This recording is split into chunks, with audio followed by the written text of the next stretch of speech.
Hi ಸ್ನೇಹಿತರೆ, ನೀವು ನೋಡ್ತಾ ಇದ್ದೀರಾ ಸಾಧನಾ ಶಂಕರ್ ಅಕಾಡೆಮಿ ಶಿಕಾರಿಪುರ. ಸ್ನೇಹಿತರೆ, ಸಾಧನಾ ಶಂಕರ್ ಅಕಾಡೆಮಿ ವತಿಯಿಂದ ತಮಗೆಲ್ಲರೂ ಕೂಡ ದಸರಾ ಹಬ್ಬದ ಶುಭಾಶಯಗಳನ್ನು ಪ್ರಾರಂಭ ಮಾಡಿದ್ದೀವಿ. ವಿಶೇಷವಾಗಿ ಆಯುಧ ಪೂಜೆಯ ಹಾರ್ದಿಕವಾಗಿರ್ತಕ್ಕಂತಹ ಶುಭಾಶಯಗಳು. ನಿಮ್ಮ ಜೀವನ ಗೆಲ್ಲಿಸಲಿಕ್ಕೆ ನಿಮ್ಮ ಪೆನ್ ಲೇಖನಿ ಅಂತಕ್ಕಂಥ ಆಯುಧವನ್ನು ಇವತ್ತು ಪೂಜೆ ಮಾಡಿ ಸ್ಟಾರ್ಟ್ ಮಾಡಿ ಮುಂದಿನ ವರ್ಷ ಈ ಆಯುಧ ಪೂಜೆಯನ್ನು ವಿಜಯದಶಮಿಯನ್ನಾಗಿ ಪರಿವರ್ತನೆ ಮಾಡ್ತಕ್ಕಂಥ ಶಕ್ತಿ ಆ ದುರ್ಗಾಮಾತೆ ತಮಗೆ ಕೊಡಲಿ ಅಂತ ಹೇಳ್ತಾ ಒಂದು ಬ್ಯೂಟಿಫುಲ್ ಟಾಪಿಕ್ಕಿಗೆ ಎಂಟ್ರಿ ಆಗ್ತೀನಿ. ದಟ್ ಇಸ್ ನ್ಯೂಕ್ಲಿಯರ್ ಟೆಕ್ನಾಲಜಿ ಅಂತ. ನ್ಯೂಕ್ಲಿಯರ್ ತಂತ್ರಜ್ಞಾನ ಅಂತಕ್ಕಂಥ ಒಂದು ಟಾಪಿಕ್ ಏನಿದೆ, ಈ ಟಾಪಿಕ್ನ ಮೇಲೆ ಕಾಂಪಿಟೇಟಿವ್ ಎಕ್ಸಾಮಲ್ಲಿ ಪ್ರಶ್ನೆಗಳು ಬರ್ತಾನೆ ಇರುತ್ತೆ. HSTR, GPSTR ಎಲ್ಲ ಎಕ್ಸಾಮು, KS, IAS ಅದರ ಎಲ್ಲ ಎಕ್ಸಾಮಲ್ಲೂ ಕೂಡ ಇದ್ರ ಮೇಲೆ ಒಂದು ಕ್ವಶನ್ಸ್ ಬರ್ತಾನೆ ಇರುತ್ತೆ. ನ್ಯೂಕ್ಲಿಯರ್ ಟೆಕ್ನಾಲಜಿ ಹೆಂಗೆ ಬರುತ್ತೆ? ನ್ಯೂಕ್ಲಿಯರ್ ಕ್ರಿಯಾಕಾರಿಗಳಲ್ಲಿ ಬಳಸುವ ಇಂಧನ ಯಾವುದು? ಮಾನೋಸೈಟ್ ಅದರ ವಿಶೇಷತೆ ಏನು? ಥೋರಿಯಂನ ವಿಶೇಷತೆ ಏನು? ಯುರೇನಿಯಂ 238 ಅಂದರೆ ಏನು? ಯುರೇನಿಯಂ 239 ಅಂದರೆ ಏನು? ಯುರೇನಿಯಂ 233 ಅಂದರೆ ಏನು? ಮಂದಕಾರಿ ಮಾಡರೇಟರ್ ಅಂದರೆ ಏನು? ನಿಯಂತ್ರಕ ಸರಳುಗಳು ದಟ್ ಇಸ್ ಕಂಟ್ರೋಲಿಂಗ್ ರಾಡ್ಸ್ ಅಂದರೆ ಏನು? ಹೆವಿ ವಾಟರ್ನ ಎಲ್ಲಿ ಬಳಸ್ತಾರೆ? ಗ್ರಾಫೈಟನ್ನು ಎಲ್ಲಿ ಬಳಸ್ತಾರೆ? ಎಲ್ಲವೂ ಕೂಡ ಕಾಂಪಿಟೇಟಿವ್ ಎಕ್ಸಾಮಲ್ಲಿ ಹಾಟೆಸ್ಟ್ ಝೋನ್. ಈ ನ್ಯೂಕ್ಲಿಯರ್ ಟೆಕ್ನಾಲಜಿಯ ಬಗ್ಗೆ ನಿಮ್ಮ ಜೊತೆಗೆ ಒಂದು ಬ್ಯೂಟಿಫುಲ್ ಆಗಿರ್ತಕ್ಕಂಥ ಚರ್ಚೆಯನ್ನು ಈ ಸೆಷನ್ನಲ್ಲಿ ನಾನು ನಿಮ್ಮ ಜೊತೆಗೆ ಮಾಡ್ತೀನಿ ಸ್ನೇಹಿತರೆ. ಸಾಧನಾ ಶಂಕರ್ ಅಕಾಡೆಮಿ ಯೂಟ್ಯೂಬ್ ಏನು ಟೀಮ್ ಇದೆ, ಆ ಟೀಮ್ ವತಿಯಿಂದ HSTRಗೆ, GPSTRಗೆ, PSTRಗೆ, ನೆಕ್ಸ್ಟ್ ಕರ್ನಾಟಕ TET ಎಕ್ಸಾಮ್ಗೆ, ನೆಕ್ಸ್ಟ್ ಕಂಪ್ಲೀಟ್ ಹೈಸ್ಕೂಲ್ನ ಎಲ್ಲ ಪಾಠಗಳು ಮತ್ತು ಜನರಲ್ ಸೈನ್ಸ್ ಇದಕ್ಕೆ ಸಂಬಂಧಪಟ್ಟಂತಹ ಒಂದು ಬ್ಯೂಟಿಫುಲ್ ಎಲ್ಲ ಕ್ಲಾಸ್ಗಳು, ಒಂದು 300-400 ಕ್ಲಾಸಸ್ಗಳು ನಿಮಗೆ ಒಂದು ಆ್ಯಪ್ನ ಮೂಲಕ ತುಂಬ ಕಡಿಮೆ ದರದಲ್ಲಿ ಬರುತ್ತೆ. ಕೆಲವೇ ದಿನಗಳಲ್ಲಿ ಈ ವಿಡಿಯೋಗಳನ್ನು ಎಲ್ಲ ನಿಮ್ಮ ಸ್ನೇಹಿತರಿಗೆ ಶೇರ್ ಮಾಡಿ, ವೇಟ್ ಮಾಡಿ, ಸೈನ್ಸ್ನ ಕಂಪ್ಲೀಟ್ ಸ್ಯಾಚುರೇಷನ್ಗೆ ಹೋಗಿ ಸ್ನೇಹಿತರೆ. ಓಕೆ, ಇರಲಿ. ಈಗ ಈ ನ್ಯೂಕ್ಲಿಯರ್ ಟೆಕ್ನಾಲಜಿ ಅಂದರೆ ಏನು? ಈಗ ಆರ್ಟ್ಸ್ ಮತ್ತು ಕಾಮರ್ಸ್ ಬ್ಯಾಕ್ಗ್ರೌಂಡಿಂದ ಬಂದಿರ್ತೀವಿ. ಏನು ಸರ್ ಇದು ನ್ಯೂಕ್ಲಿಯರ್ ಟೆಕ್ನಾಲಜಿ? ನಮಗೆ ಕೈಗಾ ಅಣುಸ್ಥಾವರ ಒಂದೇ ಗೊತ್ತಿರೋದು, ತಾರಾಪುರ ಅಣುಸ್ಥಾವರ ಒಂದೇ ಗೊತ್ತಿರೋದು. ನಮಗೆ ಈ ಒಂದು ವಿಡಿಯೋದಲ್ಲಿ ಎಲ್ಲವೂ ಕ್ಲಿಯರ್ ಮಾಡೋ ಪ್ರಯತ್ನವನ್ನು ಮಾಡಿ ಸರ್. ಆ ಪ್ರಯತ್ನನ ನಮಗೆ ಅರ್ಥ ಮಾಡಿಸ್ತಕ್ಕಂಥ ಪ್ರಯತ್ನನ ಈ ವಿಡಿಯೋದಲ್ಲಿ ಮಾಡಿದ್ದೀನಿ ಸ್ನೇಹಿತರೆ.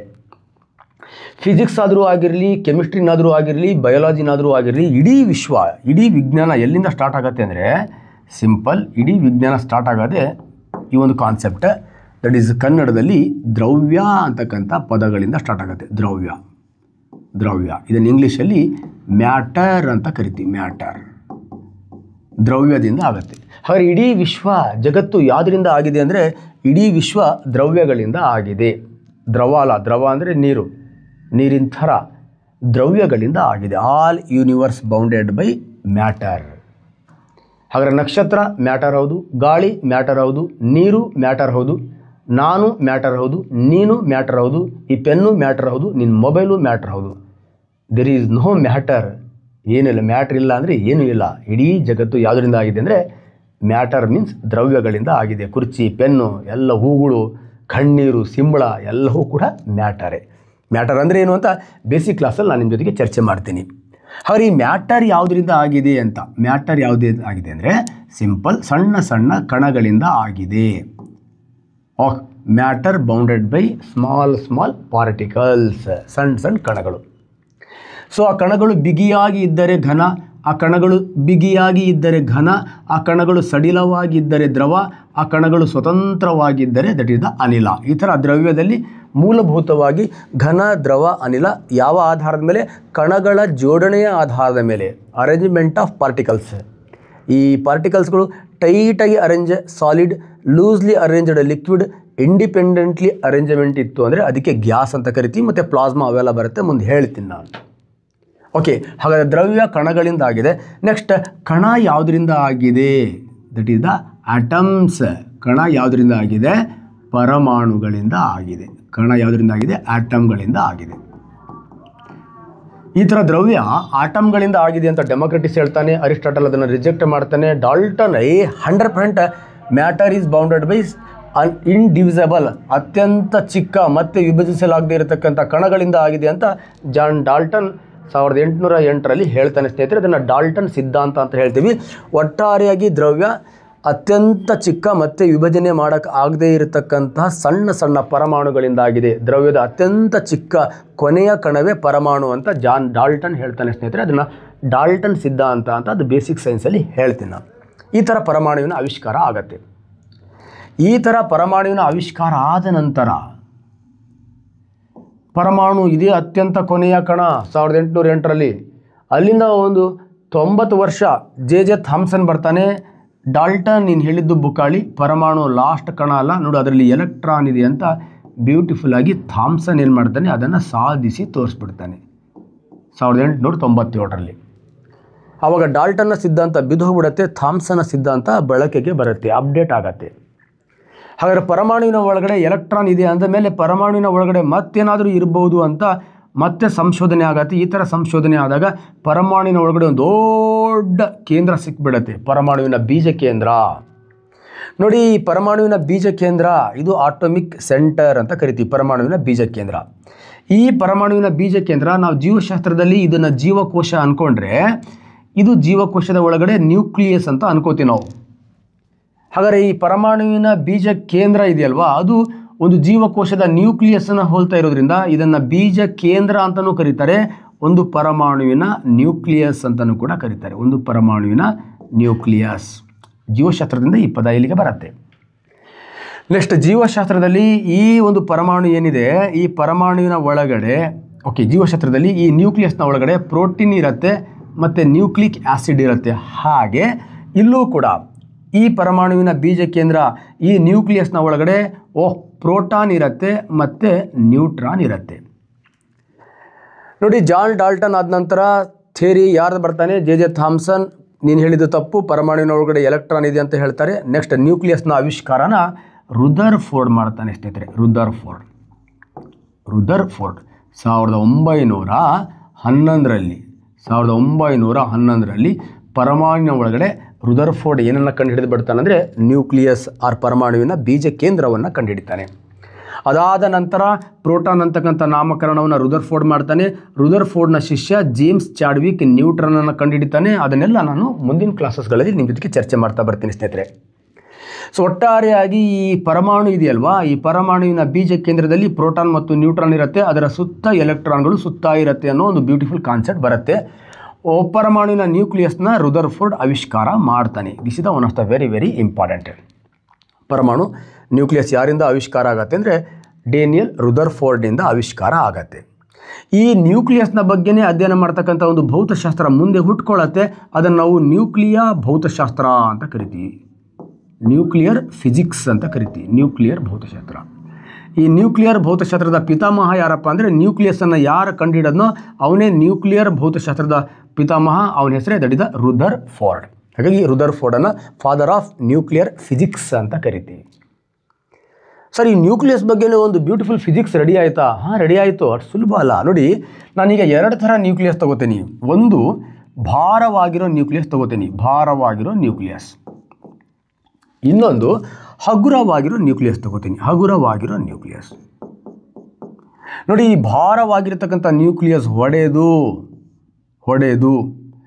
ಹಗುರ 2 ನ್ಯೂಕ್ಲಿಯಸ್ಗಳನ್ನು ಹೊರಗಡೆ ಹಾಕತ್ತೆ, ಬೃಹತ್ ಪ್ರಮಾಣದ ಶಕ್ತಿಯನ್ನು ರಿಲೀಸ್ ಮಾಡುತ್ತೆ. ಇದಕ್ಕೆ ನಾವು ನ್ಯೂಕ್ಲಿಯ ವಿದಳನ ಅಂತ ಕರಿತೀವಿ. ಇದನ್ನು ನಾವು ನ್ಯೂಕ್ಲಿಯ ವಿದಳನ ಅಂತ ಕರಿತೀವಿ. ದಟ್ ಇಸ್ ನ್ಯೂಕ್ಲಿಯರ್ ಫಿಷನ್ ಅಂತ ಕರಿತೀವಿ, ನ್ಯೂಕ್ಲಿಯ ವಿದಳನ ಅಂತ ಕರಿತೀವಿ.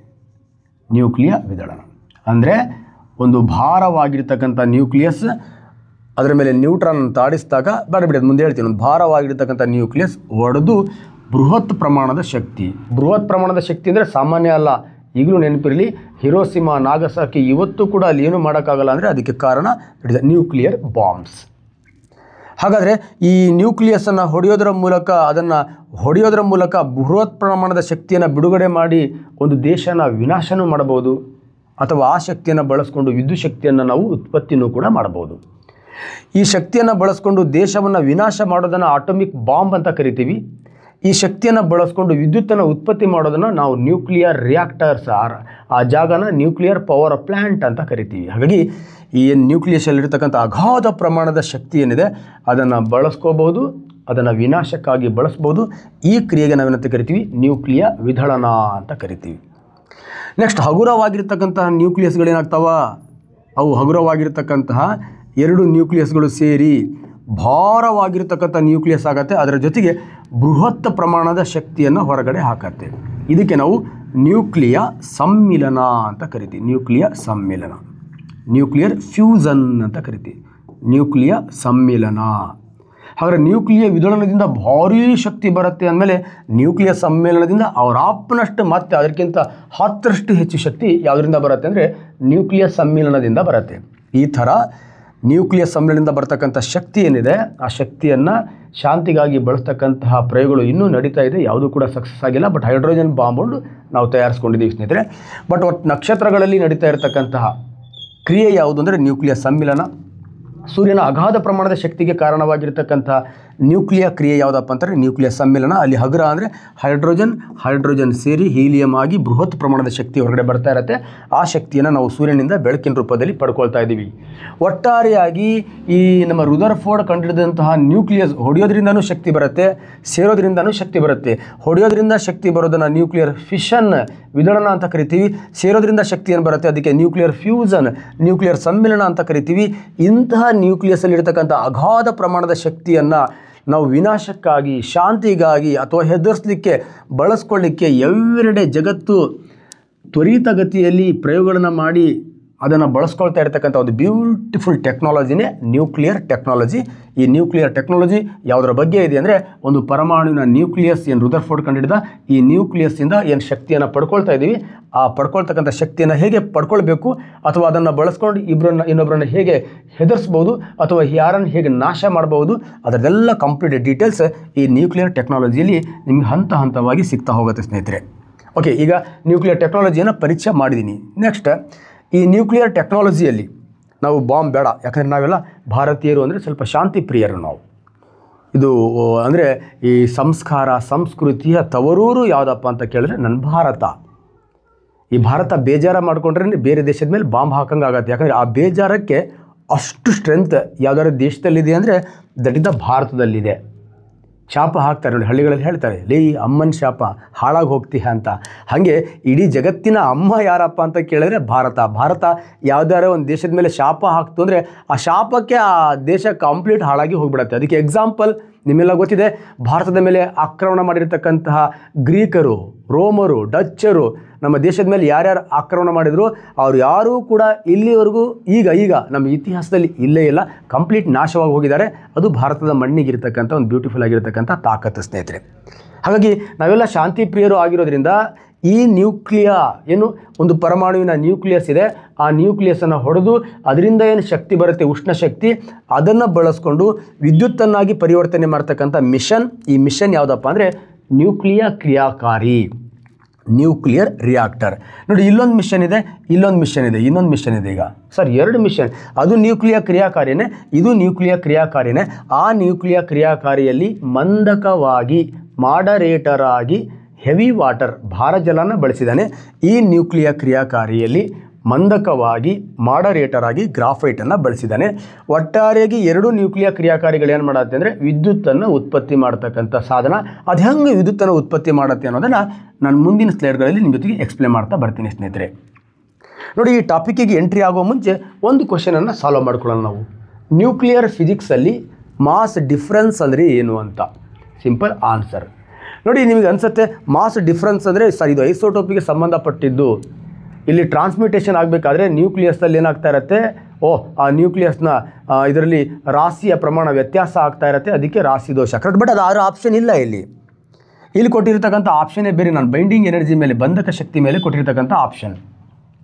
ಸರ್ ಏನು ಸರ್ ಇದು ರಾಶಿ ದೋಷ? ಇದೆಲ್ಲ ಆಲ್ರೆಡಿ ಹೇಳಿದ್ದೀನಿ ನಾನು. ಒಂದು ಪರಮಾಣು ಇದೆ ಅಂದಮೇಲೆ ಪರಮಾಣುವಿನ 99.98% ರಾಶಿ ಎಲ್ಲಿರುತ್ತೆ ಅಂದರೆ ಪರಮಾಣುವಿನ ಬೀಜ ಕೇಂದ್ರದಲ್ಲಿರುತ್ತೆ. ಹಾಗಾಗಿ ಆ ಬೀಜ ಕೇಂದ್ರದಲ್ಲಿ ಅತ್ಯಂತ ಭಾರವಾಗಿರ್ತಕ್ಕಂಥ ಕಣ ಯಾವುದು ಅಂದರೆ ನ್ಯೂಟ್ರಾನ್, ಒಂಥರ ಆಫ್ರಿಕಾದ ಆನೆ ಇದ್ದಂಗೆ. ಅದರ ಪಕ್ಕ ಸ್ವಲ್ಪ ಕಡಿಮೆ, ಇದು ಭಾರನೇ, ಇಂಡಿಯಾದ ಆನೆ, ದಟ್ ಇಸ್ ದ ಪ್ರೋಟಾನ್. ಹಾಗಾದರೆ ಅತ್ಯಂತ ಭಾರವಾಗಿರ್ತಕ್ಕಂಥ ಪರಮಾಣುವಿನ ನ್ಯೂಕ್ಲಿಯಸ್ಸಲ್ಲಿ ಇರ್ತಕ್ಕಂಥ ಕಣಗಳು ಒಂದು ನ್ಯೂಟ್ರಾನ್, ಇನ್ನೊಂದು ಪ್ರೋಟಾನ್. ಎಲೆಕ್ಟ್ರಾನ್ ಒಂಥರ ಇರುವೆ ಇದ್ದಂಗೆ, ಇದು ಕಂಪೇರಿಟಿವ್ನೇ ಇಲ್ಲ. ಕ್ಲಿಯರ್? ಹಾಗಾಗಿ ಪರಮಾಣುವಿನ ನ್ಯೂಕ್ಲಿಯಸ್ನಲ್ಲಿ 99.98% ರಾಶಿ ಯಾಕಿರುತ್ತಪ್ಪ ಅಂದರೆ ಅತ್ಯಂತ ಭಾರವಾಗಿರ್ತಕ್ಕಂಥ 2 ಕಣಗಳು ಪರಮಾಣುವಿನ ಬೀಜ ಕೇಂದ್ರದಲ್ಲಿದೆ. ಈ ಪರಮಾಣುವಿನ ಬೀಜ ಕೇಂದ್ರದಲ್ಲಿರ್ತಕ್ಕಂಥ ಈ ಪ್ರೋಟಾನ್ ಮತ್ತು ನ್ಯೂಟ್ರಾನ್ ಇದೆಯಲ್ವಾ, ಈ ಪ್ರೋಟಾನ್ ಮತ್ತು ನ್ಯೂಟ್ರಾನ್ ಎರಡೂ ಸಮ ಇತ್ತು ಅಂದರೆ, ಎಕ್ಸಾಂಪಲ್ ಈಗ 10 ಪ್ರೋಟಾನ್ 10 ನ್ಯೂಟ್ರಾನ್ ಇತ್ತು ಅಂದರೆ ಇದನ್ನು ಸ್ಥಿರವಾಗಿರತಕ್ಕಂತಹ ಪರಮಾಣು ಅಂತ ಕರಿತೀವಿ. ಓಕೆ, ಸ್ಥಿರವಾಗಿರತಕ್ಕಂಥ ಪರಮಾಣು. ಈ ರಾಶಿಯಲ್ಲಿ ಏನೂ ದೋಷ ಇಲ್ಲ. ಇನ್ ಕೇಸ್ ಇದರಲ್ಲಿ 10 ಪ್ರೋಟಾನ್ 14 ನ್ಯೂಟ್ರಾನ್ ಇತ್ತು ಅಂದರೆ, 4 ನ್ಯೂಟ್ರಾನ್ ಜಾಸ್ತಿ ಇತ್ತು ಅಂದರೆ ಇಲ್ಲಿ ರಾಶಿಯಲ್ಲಿ ಬಂಧಕ ಶಕ್ತಿ ಕಡಿಮೆ ಆಗತ್ತೆ, ರಾಶಿ ದೋಷ ಬೈಂಡಿಂಗ್ ಎನರ್ಜಿ ಕಡಿಮೆ ಆಗತ್ತೆ, ಮಾಸ್ ಡಿಫ್ರೆನ್ಸ್ ಏನಾಗತ್ತೆ, ಜಾಸ್ತಿ ಆಗತ್ತೆ. ಯಾಕಂದರೆ 10ಕ್ಕೆ 10 ಜೋಡಿ ಉಳ್ಕೊಂಡಿರೋ 4 ಬೆಂಕಿ ಇಟ್ಟು ಆ ಆಟಮನ್ನು, ಆ ನ್ಯೂಕ್ಲಿಯಸನ್ನು ಹೊಡೆಯೋ ಪ್ರಯತ್ನನ ಮಾಡತ್ತೆ. ಈಗ ಯಾವುದೋ ಟಿ ಟಿಯಲ್ಲಿ ನೀವೆಲ್ಲ ಟೂರ್ ಹೋಗಿದ್ದೀರಿ ಅಂತ ಅಂದ್ಕೊಳ್ಳೋಣ. 8 ಹುಡುಗ 8 ಹುಡುಗಿ ಟೂರ್ ಹೋದರೆ ಸಮಸ್ಯೆ ಇಲ್ಲ. 8 ಹುಡುಗರು 10 ಹುಡುಗಿಯರು ಟೂರ್ ಹೋದರೆ 8ಕ್ಕೆ 8 ಜೋಡಿ ಮತ್ತೆರಡು ಉಳಿತಾವಲ್ಲ, ಅವು ಬೆಂಕಿ ಹಾಕ್ತಾವೆ, ಇಡೀ ಕರ್ನಾಟಕ ಕಂಪ್ಲೀಟ್ ಹೇಳ್ತಾವೆ. ಹಾಗೆ ಇಲ್ಲಿ ಪ್ರೋಟಾನ್ ಮತ್ತು ನ್ಯೂಟ್ರಾನ್ಗಳ ನಡುವೆ ವ್ಯತ್ಯಾಸ ಆಗೋದ್ರಿಂದ ಬಂಧಕ ಶಕ್ತಿ ಕಡಿಮೆಯಾಗಿ ಈ ನ್ಯೂಕ್ಲಿಯಸ್ ಹೊಡಿತಕ್ಕಂಥ ಪ್ರಮಾಣ ಜಾಸ್ತಿ ಆಗತ್ತೆ, ಮೀನ್ಸ್ ರಾಶಿಯಲ್ಲಿ ದೋಷ ಆಗತ್ತೆ. ಇದನ್ನೇ ನಾವು ಮಾಸ್ ಡಿಫ್ರೆನ್ಸ್ ಅಂತ ಕರಿತೀವಿ. ಈ ಕ್ವಶನ್ಗೆ, ಈ ಆಪ್ಷನ್ಗೆ ಸಂಬಂಧಪಟ್ಟ ಹಾಗೆ ಪ್ರೋಟಾನ್ ಮತ್ತು ನ್ಯೂಟ್ರಾನ್ಗಳ ನಡುವೆ ವ್ಯತ್ಯಾಸದಿಂದ ಈ ನ್ಯೂಕ್ಲಿಯಸ್ ಅನ್ಸ್ಟೇಬಲ್ ಆಗತ್ತೆ, ಅಸ್ಥಿರ ಆಗತ್ತೆ. ಈ ಭಾರವಾಗಿರ್ತಕ್ಕಂಥ ನ್ಯೂಕ್ಲಿಯಸ್ ಹೊಡೆಯೋ ಚಾನ್ಸಸ್ ಜಾಸ್ತಿ ಇದೆ. ಹೊಡೆದ್ರೆ ನ್ಯೂಕ್ಲಿಯ ವಿದಳನ ಅಂತ ಕರಿತೀವಿ, ಸೇರಿದ್ರೆ ನ್ಯೂಕ್ಲಿಯ ಸಮ್ಮಿಲನ ಅಂತ ಕರಿತೀವಿ. ಸೇರೋದ್ರಿಂದನೂ ಶಕ್ತಿ ಬರುತ್ತೆ, ಹೊಡೆಯೋದ್ರಿಂದನೂ ಶಕ್ತಿ ಬರುತ್ತೆ. ಅರ್ಥ ಮಾಡ್ಕೊಳ್ಳಿ. ಇದಕ್ಕೆ ಸಂಬಂಧಪಟ್ಟಂಥ ಒಂದು ಕ್ಲಿಯಾರಿಟಿನ ಮುಂದಿನ ಸ್ಲೈಡ್ಗಳಲ್ಲಿ ನಾನು ನಿಮಗೆ ಚರ್ಚೆ ಮಾಡ್ತಾ ಬರ್ತೀನಿ ಸ್ನೇಹಿತರೆ. ಆಗಲೇ ಏನು ತೋರಿಸ್ದೆ ನಾನು, ಏನು ಸರ್ ನಾವೆಲ್ಲ ಇಲ್ಲಿ ಸ್ಟಡಿ ಮಾಡ್ತಕ್ಕಂಥದ್ದು ನ್ಯೂಕ್ಲಿಯ ಕ್ರಿಯಾಕಾರಿಗಳ ಬಗ್ಗೆ. 15 ದಿವಸದ ಹಿಂದ್ಗಡೆ ಒಂದು ವಿಡಿಯೋ ಮಾಡಿದ್ದೀನಿ. ಆ ವಿಡಿಯೋದಲ್ಲಿ ಹೇಳಿದ್ದೀನಿ ನಾನು, ನ್ಯೂಕ್ಲಿಯ ವಿದ್ಯುತ್ ಸ್ಥಾವರನೇ ಬೇರೆ, ನ್ಯೂಕ್ಲಿಯ ಕ್ರಿಯಾಕಾರಿನೇ ಬೇರೆ. ವಿದ್ಯುತ್ ಸ್ಥಾವರ ಅಂದರೆ ಆ ಕ್ರಿಯಾಕಾರಿಗಳನ್ನ ಇಟ್ಟಿರ್ತಕ್ಕಂಥ ಅದು ಒಂದು ಘಟಕ ವ್ಯವಸ್ಥೆ. ಅಲ್ಲಿ ಎಕ್ಸಾಂಪಲ್ ಕೊಟ್ಟಿದ್ದೀನಿ, ಮಿಷನ್ ಮನೆ ವಿದ್ಯುತ್ ಸ್ಥಾವರ. ಮಿಷನ್ ಮನೆಯಲ್ಲಿ ಮಿಷನ್ ಎಷ್ಟದಾವ? ಹಿಟ್ಟಿನ ಮಿಷನ್ನು, ರಾಗಿ ಮಿಷನ್ನು, ಜೋಳದ್ದು ಸಾಂಬಾರು ಪೌಡ್ರು. ಒಂದು ಮಿಷನ್ ಮನೆಯಲ್ಲಿ 3 ಮಿಷನ್ ಅದಾವ. ಒಂದು ಮಿಷನ್ ಮನೆ ನ್ಯೂಕ್ಲಿಯ ವಿದ್ಯುತ್ ಸ್ಥಾವರ. ಆ ಮಿಷನ್ ಮನೆಯಲ್ಲಿ ಎಷ್ಟು ಮಿಷನ್ ಅದಾವ? Mission, that is a nuclear ಕ್ರಿಯಾಕಾರಿ. ಈ ಥರ ಈ ನ್ಯೂಕ್ಲಿಯ ಕ್ರಿಯಾಕಾರಿ ಏನಿದೆ, ನ್ಯೂಕ್ಲಿಯರ್ ರಿಯಾಕ್ಟರ್ಸ್ ಏನಿದೆ, ಆ ನ್ಯೂಕ್ಲಿಯರ್ ರಿಯಾಕ್ಟರ್ಸ್ಗಳು ಈ ಕೊಟ್ಟಿರ್ತಕ್ಕಂಥ ಆಪ್ಷನ್ ಏನಿದೆ, ಈ ಆಪ್ಷನ್ನಲ್ಲಿ ಅವು ಎಲ್ಲೆಲ್ಲಿ ಯಾವ್ಯಾವ ಸಂದರ್ಭದಲ್ಲಿ ಬಂದವು, ಅವುಗಳ ವಿಶೇಷತೆ ಏನು, ಈ ಒಂದು ಸ್ಲೈಡಲ್ಲಿ ಒನ್ ಆಫ್ ದ ಬ್ಯೂಟಿಫುಲ್ ಆಗಿರ್ತಕ್ಕಂಥ ಒಂದು ಪ್ರಶ್ನೆ ಬಂದೇ ಬರುತ್ತೆ ಸ್ನೇಹಿತರೆ. ನೋಡಿ, ಜಗತ್ತಿನ ಮೊಟ್ಟ ಮೊದಲ ನ್ಯೂಕ್ಲಿಯ ಕ್ರಿಯಾಕಾರಿ ಯಾವುದಪ್ಪ ಅಂತ ಕೇಳಿದ್ರೆ ಸಿಂಪಲ್, ಜಗತ್ತಿನ ಮೊಟ್ಟ ಮೊದಲ ನ್ಯೂಕ್ಲಿಯ ಕ್ರಿಯಾಕಾರಿ 1942 ಅಲ್ಲಿ ಇಟ್ ಇಸ್ CP1 ಅಂತ ಹೇಳ್ತೀವಿ ನಾವು, ಯುನೈಟೆಡ್ ಸ್ಟೇಟ್ಸ್ ಅಮೇರಿಕಾ. ಕ್ಲಿಯರ್? ನೋಡಿ, ಇದಕ್ಕೆ ಸಿ ಅಂದರೆ ಚಿಕಾಗೋ ಪೈಲ್ ಅಂತ ಕರಿತೀವಿ. ಇದೆ ಜಗತ್ತಿನ ಮೊಟ್ಟ ಮೊದಲ ನ್ಯೂಕ್ಲಿಯ ಕ್ರಿಯಾಕಾರಿ, ಫಸ್ಟ್ ನ್ಯೂಕ್ಲಿಯರ್ ರಿಯಾಕ್ಟರ್. ಈ ನ್ಯೂಕ್ಲಿಯರ್ ರಿಯಾಕ್ಟರ್ನ ಕಂಡುಹಿಡಿದಂಥ ಸೈಂಟಿಸ್ಟ್ ಯಾರಪ್ಪ ಅಂತ ಕೇಳಿದ್ರೆ ದಟ್ ಇಸ್ ಹೆನ್ರಿಕ್ ಫೆರ್ಮಿ ಅಂತ. ಹೆನ್ರಿಕ್ ಫೆರ್ಮಿ ಮತ್ತು ಅವನ ತಂಡ, ಇವರು ಜಗತ್ತಿನ ಮೊಟ್ಟ ಮೊದಲ ನ್ಯೂಕ್ಲಿಯ ಕ್ರಿಯಾಕಾರಿಯನ್ನು, ನ್ಯೂಕ್ಲಿಯರ್ ರಿಯಾಕ್ಟರ್ ಚಿಕಾಗೋ ಪೈಲನ್ನು ಏನು ಮಾಡ್ತಾರೆ, ಆವಿಷ್ಕಾರ ಮಾಡ್ತಾರೆ. ಈ ನ್ಯೂಕ್ಲಿಯ ವಸ್ತುಗಳೇನಿದಾವಲ್ಲ ಅವು ಹೊಡೆಯೋದ್ರಿಂದ ಶಕ್ತಿ ಬರುತ್ತಲ್ವ, ಆ ಶಕ್ತಿಗೆ ನಾವೇನಂತ ಕರಿತೀವಿ, ನ್ಯೂಕ್ಲಿಯ ಶಕ್ತಿ ಅಂತ ಕರಿತೀವಿ, ನ್ಯೂಕ್ಲಿಯರ್ ಎನರ್ಜಿ. ಈ ಶಕ್ತಿಯನ್ನು ಅಳಿತೇವ ಸರ್? ಎಸ್. ಈ ಶಕ್ತಿಯನ್ನು ಅಳಿತಕ್ಕಂಥ ಯೂನಿಟ್ ಏನಿದೆಯಲ್ವಾ, ಈ ನ್ಯೂಕ್ಲಿಯರ್ ರಿಯಾಕ್ಟರ್, ಈ ನ್ಯೂಕ್ಲಿಯ ಕ್ರಿಯಾಕಾರಿಯನ್ನು ಕಂಡುಹಿಡಿದಂಥ ಫೆರ್ಮಿಯನ್ನೇ ಈ ನ್ಯೂಕ್ಲಿಯ ಶಕ್ತಿಯನ್ನು ಅಳೆಯುವ ಯೂನಿಟನ್ನಾಗಿ ಜಗತ್ತು ಒಪ್ಕೊಳ್ಳುತ್ತೆ. ಕ್ಲಿಯರ್? ನ್ಯೂಕ್ಲಿಯ ಶಕ್ತಿಯನ್ನು ಅಳೆಯುವ ಅಂತಾರಾಷ್ಟ್ರೀಯ ಏಕಮಾನ ಯಾವುದು ಅಂತ ಕೇಳಿದ್ರೆ ಫೆರ್ಮಿ. ಈ ಫೆರ್ಮಿನೇ ಈ ನ್ಯೂಕ್ಲಿಯ ಶಕ್ತಿಯನ್ನು ಬಳಸ್ಕೊಂಡು ಆ ಶಕ್ತಿಯಿಂದ ವಿದ್ಯುತ್ ಶಕ್ತಿಯನ್ನು ತಯಾರು ಮಾಡ್ತಕ್ಕಂತಹ ಮೊಟ್ಟ ಮೊದಲ ಸಂಶೋಧನಾ ಕ್ರಿಯಾಕಾರಿಯನ್ನು, ರಿಸರ್ಚ್ ರಿಯಾಕ್ಟರನ್ನು ಯಾರು ಕಂಡುಹಿಡಿತಾನೆ? ಹೆನ್ರಿಕ್ ಫೆರ್ಮಿ ಮತ್ತು ಅವನ ತಂಡ ಕಂಡುಹಿಡಿಯುತ್ತೆ. ಹಾಗಾಗಿ ಜಗತ್ತಿನ ಮೊಟ್ಟ ಮೊದಲ ನ್ಯೂಕ್ಲಿಯ ಕ್ರಿಯಾಕಾರಿ ಈ ಹೆನ್ರಿಕ್ ಫೆರ್ಮಿಯಿಂದ ಜಗತ್ತಿಗೆ ಆವಿಷ್ಕಾರ ಆಗತ್ತೆ ಸ್ನೇಹಿತರೆ. ಅದರಾದ ನಂತರ ಈ ಸಂಶೋಧನಾ ಕ್ರಿಯಾಕಾರಿಯ ನಂತರ ಮತ್ತೊಂದು ನ್ಯೂಕ್ಲಿಯರ್ ಕ್ರಿಯಾಕಾರಿಯ ಸಂಶೋಧನೆ ಆಗುತ್ತೆ 1951ರಲ್ಲಿ. ಆ ಕ್ರಿಯಾಕಾರಿ ಯಾವುದಪ್ಪ ಅಂತ ಕೇಳಿದ್ರೆ ಸಿಂಪಲ್, ಎಕ್ಸ್ಪೆರಿಮೆಂಟ್ ಬ್ರೀಡರ್ ರಿಯಾಕ್ಟರ್ 1 ಅಂತ. Experiment breeder reactor 1. ಓಕೆ, ಪ್ರಾಯೋಗಿಕ ಬ್ರೀಡರ್ ಕ್ರಿಯಾಕಾರಿ ಒಂದು ಇದೆ. ಮೊಟ್ಟ ಮೊದಲು ವಿದ್ಯುತ್ತನ್ನು ಉತ್ಪತ್ತಿ ಮಾಡಿದ ನ್ಯೂಕ್ಲಿಯ ಕ್ರಿಯಾಕಾರಿ ಇದೊಂದು ಬ್ರೀಡರ್ ಕ್ರಿಯಾಕಾರಿ. ಅದು ಹೇಳ್ತೀನಿ, ಬ್ರೀಡರ್ ಅಂದರೆ ಏನು. ಇದೆ ಮೊಟ್ಟ ಮೊದಲು ವಿದ್ಯುತ್ತನ್ನು ಉತ್ಪತ್ತಿ ಮಾಡಿದ ನ್ಯೂಕ್ಲಿಯ ಕ್ರಿಯಾಕಾರಿ. ಹಾಗಾದರೆ ಮೊಟ್ಟ ಮೊದಲು ವಿದ್ಯುತ್ತನ್ನು ಜಗತ್ತಲ್ಲಿ ಉತ್ಪತ್ತಿ ಮಾಡಿರ್ತಕ್ಕಂತಹ ನ್ಯೂಕ್ಲಿಯರ್ ಕ್ರಿಯಾಕಾರಿ ಯಾವುದಪ್ಪ ಅಂತ ಕೇಳಿದ್ರೆ ಎಕ್ಸ್ಪೆರಿಮೆಂಟಲ್ ಬ್ರೀಡರ್ ರಿಯಾಕ್ಟರ್, ಪ್ರಾಯೋಗಿಕ ಬ್ರೀಡರ್ ಕ್ರಿಯಾಕಾರಿ. ಇದೇನು ಉತ್ಪತ್ತಿ ಮಾಡುತ್ತೆ ವಿದ್ಯುತ್ತು, ಅಲ್ಲೇನು ಆ ವಿದ್ಯುತ್ತನ್ನು ಸ್ಟೋರ್ ಮಾಡಲಿಕ್ಕೆ ಗ್ರಿಡ್ ಇರುತ್ತೆ. ಆ ಗ್ರಿಡ್ಡಲ್ಲಿ ಇರತಕ್ಕಂಥ 4 ಬಲ್ಬ್ಗಳನ್ನು ಮಾತ್ರ ಹೊತ್ಸತ್ತೆ. ಬಟ್ ಆದರೆ ಎಕ್ಸಾಮಲ್ಲಿ ಕ್ವಶನ್ ಆಯಿತು, ಫಸ್ಟ್ ಪವರನ್ನು ಪ್ರೊಡ್ಯೂಸ್ ಮಾಡಿರ್ತಕ್ಕಂಥ ರಿಯಾಕ್ಟರ್ ಯಾವುದಪ್ಪ ಅಂತ ಕೇಳಿದ್ರೆ ದಟ್ ಇಸ್ ದ EBR ಅಂತ. ಇದು ಆದ ನಂತರ ಮತ್ತೆ ಇನ್ನೊಂದು ಬ್ಯೂಟಿಫುಲ್ ಆಗಿರ್ತಕ್ಕಂಥ ಕ್ರಿಯಾಕಾರಿ ಬರುತ್ತೆ, ದಟ್ ಈಸ್ ಅದು AM1 1954 AM1 ಅಂತ. ಇದು ಕೂಡ ಯುನೈಟೆಡ್ ಸ್ಟೇಟ್ಸ್ ಏನಿದೆ ಅಲ್ಲಿ ಒಬಿನಿಸ್ಕಿ ಅಂತಕ್ಕಂಥ ಪವರ್ ಪ್ಲ್ಯಾಂಟ್. ಇದು ಒಬಿನಿಸ್ಕಿ ಅಂತಕ್ಕಂಥ ಪವರ್ ಪ್ಲ್ಯಾಂಟಲ್ಲಿ AM1 ಅಂತಕ್ಕಂಥ ರಿಯಾಕ್ಟರ್ ನೆಕ್ಸ್ಟ್ ವಿದ್ಯುತ್ತನ್ನು ಉತ್ಪತ್ತಿ ಮಾಡುತ್ತೆ.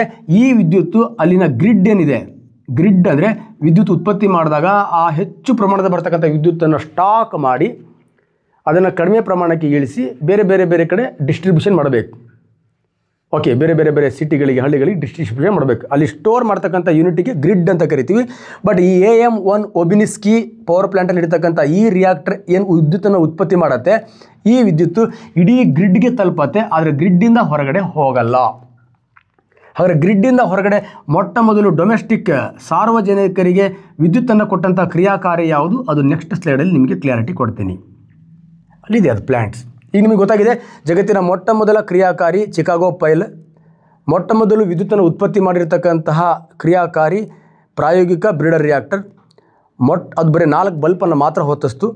ನೆಕ್ಸ್ಟ್ ಮೊಟ್ಟ ಮೊದಲು ವಿದ್ಯುತ್ತನ್ನು ಕಂಪ್ಲೀಟ್ ಉತ್ಪತ್ತಿ ಮಾಡಿ ಗ್ರಿಡ್ಡನ್ನು ತುಂಬಿಸಿದ ಕ್ರಿಯಾಕಾರಿ ಯಾವುದಪ್ಪ ಅಂತ ಕೇಳಿದ್ರೆ ಒಬಿನಿಸ್ಕಿಯಲ್ಲಿರೋ AM1 ಅಂತಕ್ಕಂಥ ಕ್ರಿಯಾಕಾರಿ. ಈಗ ನಮಗೆ ಮುಂದೆ ಇನ್ನೊಂದು ಪ್ರಶ್ನೆ ಇರ್ತಕ್ಕಂಥದ್ದು, ಯಾವ ಕ್ರಿಯಾಕಾರಿ ಮೊಟ್ಟ ಮೊದಲು ಡೊಮೆಸ್ಟಿಕ್ ಆಗಿ ವ್ಯಾವಹಾರಿಕವಾಗಿ ವಿದ್ಯುತ್ತನ್ನು ಹಳ್ಳಿಗೂ ಸಪ್ಲೈ ಮಾಡ್ತು ಜಗತ್ತಲ್ಲಿ, ಅದಿದೆ. ಭಾರತದಲ್ಲಿ ಯಾವುದಿದೆ, ಸ್ವಲ್ಪ ಭಾರತದಲ್ಲಿ ಯಾವುದಿದೆ ಅಂತ ಹೇಳ್ಕೊಂಡು ಜಗತ್ತಿಗೆ ಎಂಟ್ರಿ ಆಗ್ತೀನಿ ಸ್ನೇಹಿತರೆ. ಭಾರತದಲ್ಲಿ ಮೊಟ್ಟ ಮೊದಲ ನ್ಯೂಕ್ಲಿಯರ್ ಕ್ರಿಯಾಕಾರಿ ಯಾವುದಪ್ಪ ಅಂತ ಕೇಳಿದ್ರೆ ದಟ್ ಇಸ್ ಅಪ್ಸರಾ. ಇದು ಭಾರತದ ಮೊಟ್ಟ ಮೊದಲ ನ್ಯೂಕ್ಲಿಯರ್ ಕ್ರಿಯಾಕಾರಿ. ಇದು ಎಂತಹ ನ್ಯೂಕ್ಲಿಯರ್ ಕ್ರಿಯಾಕಾರಿ ಅಂದರೆ ರಿಸರ್ಚ್, ಸಂಶೋಧನಾ ಕ್ರಿಯಾಕಾರಿ. ಬಾಬಾ ಆಟೋಮಿಕ್ ರಿಸರ್ಚ್ ಸೆಂಟರ್ ಟ್ರಾಂಬೆಯಲ್ಲಿ ಮೊಟ್ಟ ಮೊದಲು ಅಪ್ಸರಾ ಅಂತಕ್ಕಂಥ ಸಂಶೋಧನಾ ಕ್ರಿಯಾಕಾರಿ ರಿಸರ್ಚ್ ರಿಯಾಕ್ಟರನ್ನು 1956 ಸ್ಥಾಪನೆ ಮಾಡ್ತಾರೆ ಸ್ನೇಹಿತರೆ. ಅದಾದ ನಂತರ ಸೈರಸ್ ಅಂತಕ್ಕಂಥ ಮತ್ತೊಂದು ಸಂಶೋಧನಾ ಕ್ರಿಯಾಕಾರಿ, ಸೈರಸ್ ಅಂತಕ್ಕಂಥ ಮತ್ತೊಂದು ಕೆನಡಾ ಇಂಡಿಯಾ ರಿಯಾಕ್ಟರ್ಸ್ ಯುನೈಟೆಡ್ ಸ್ಟೇಟ್ಸ್ನ ಸಹಯೋಗದಲ್ಲಿ ಈ ಸೈರಸ್ ಅಂತಕ್ಕಂಥ ಮತ್ತೊಂದು ಸಂಶೋಧನಾ ಕ್ರಿಯಾಕಾರಿಯನ್ನು 1960ರಲ್ಲಿ ಸ್ಥಾಪನೆ ಮಾಡ್ತಾರೆ. ಹಾಗಾದರೆ ಇವೆರಡೂ ಕೂಡ ಪ್ರಾಯೋಗಿಕ ಕ್ರಿಯಾಕಾರಿಗಳು.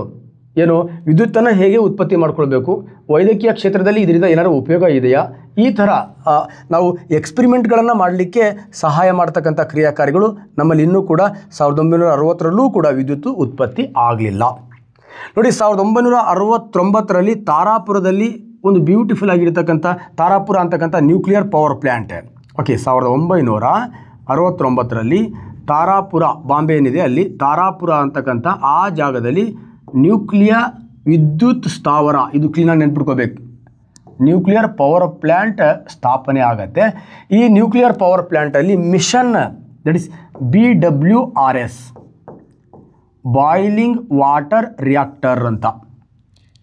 ಬಾಯ್ಲಿಂಗ್ ವಾಟರ್ ರಿಯಾಕ್ಟರ್, ಈ ಬಾಯ್ಲಿಂಗ್ ವಾಟರ್ ರಿಯಾಕ್ಟರೇ 1969ನಲ್ಲಿ ಭಾರತದಲ್ಲಿ ಮೊಟ್ಟ ಮೊದಲು ವಿದ್ಯುತ್ತನ್ನು ಉತ್ಪತ್ತಿ ಮಾಡುತ್ತೆ.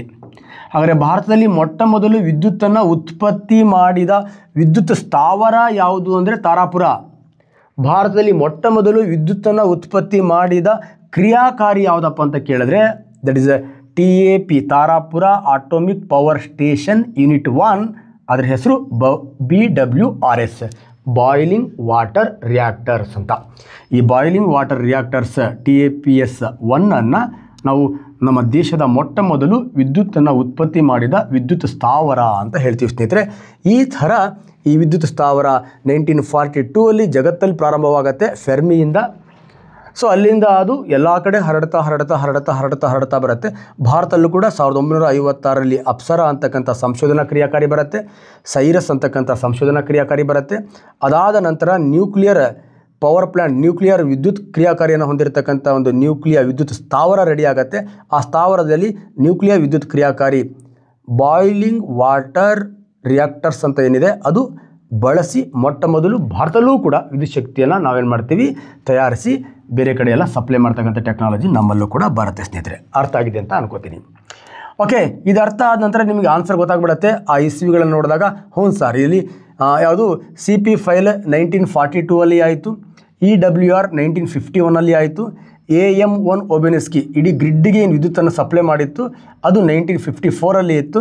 ತಾರಾಪುರ 1969. ಇದು ಕೂಡ ರೈಟ್ ಆನ್ಸರ್ ಇದೆ, ಬಟ್ ಇದನ್ನು ನಾನು ರೈಟ್ ಆನ್ಸರ್ ಹಾಕ್ಕೊಂಡಿದ್ದೀನಿ. ಕ್ಲಿಯರ್, ಅರ್ಥ ಆಗಿದೆಯಾ? ಇದು ಇಷ್ಟು ನೋಡಿಕೊಂಡ್ರೆ ನಿಮಗೆ ಭಾರತದಲ್ಲಿ ಮೊಟ್ಟ ಮೊದಲ ವಿದ್ಯುತ್ ಕ್ರಿಯಾಕಾರಿ ಯಾವುದು, ಭಾರತದ ಮೊಟ್ಟ ಮೊದಲ ವಿದ್ಯುತ್ ಸ್ಥಾವರ ಯಾವುದು, ನೆಕ್ಸ್ಟ್ ಭಾರತದಲ್ಲಿ ಜಗತ್ತಲ್ಲಿ ಮೊಟ್ಟ ಮೊದಲ ವಿದ್ಯುತ್ ಕ್ರಿಯಾಕಾರಿ ಯಾವುದು, ನೆಕ್ಸ್ಟ್ ಜಗತ್ತಿನ ಮೊಟ್ಟ ಮೊದಲ ನ್ಯೂಕ್ಲಿಯರ್ ಕ್ರಿಯಾಕಾರಿ, ವಿದ್ಯುತ್ ಕ್ರಿಯಾಕಾರಿನೇ ಬೇರೆ, ನ್ಯೂಕ್ಲಿಯರ್ ಕ್ರಿಯಾಕಾರಿನೇ ಬೇರೆ.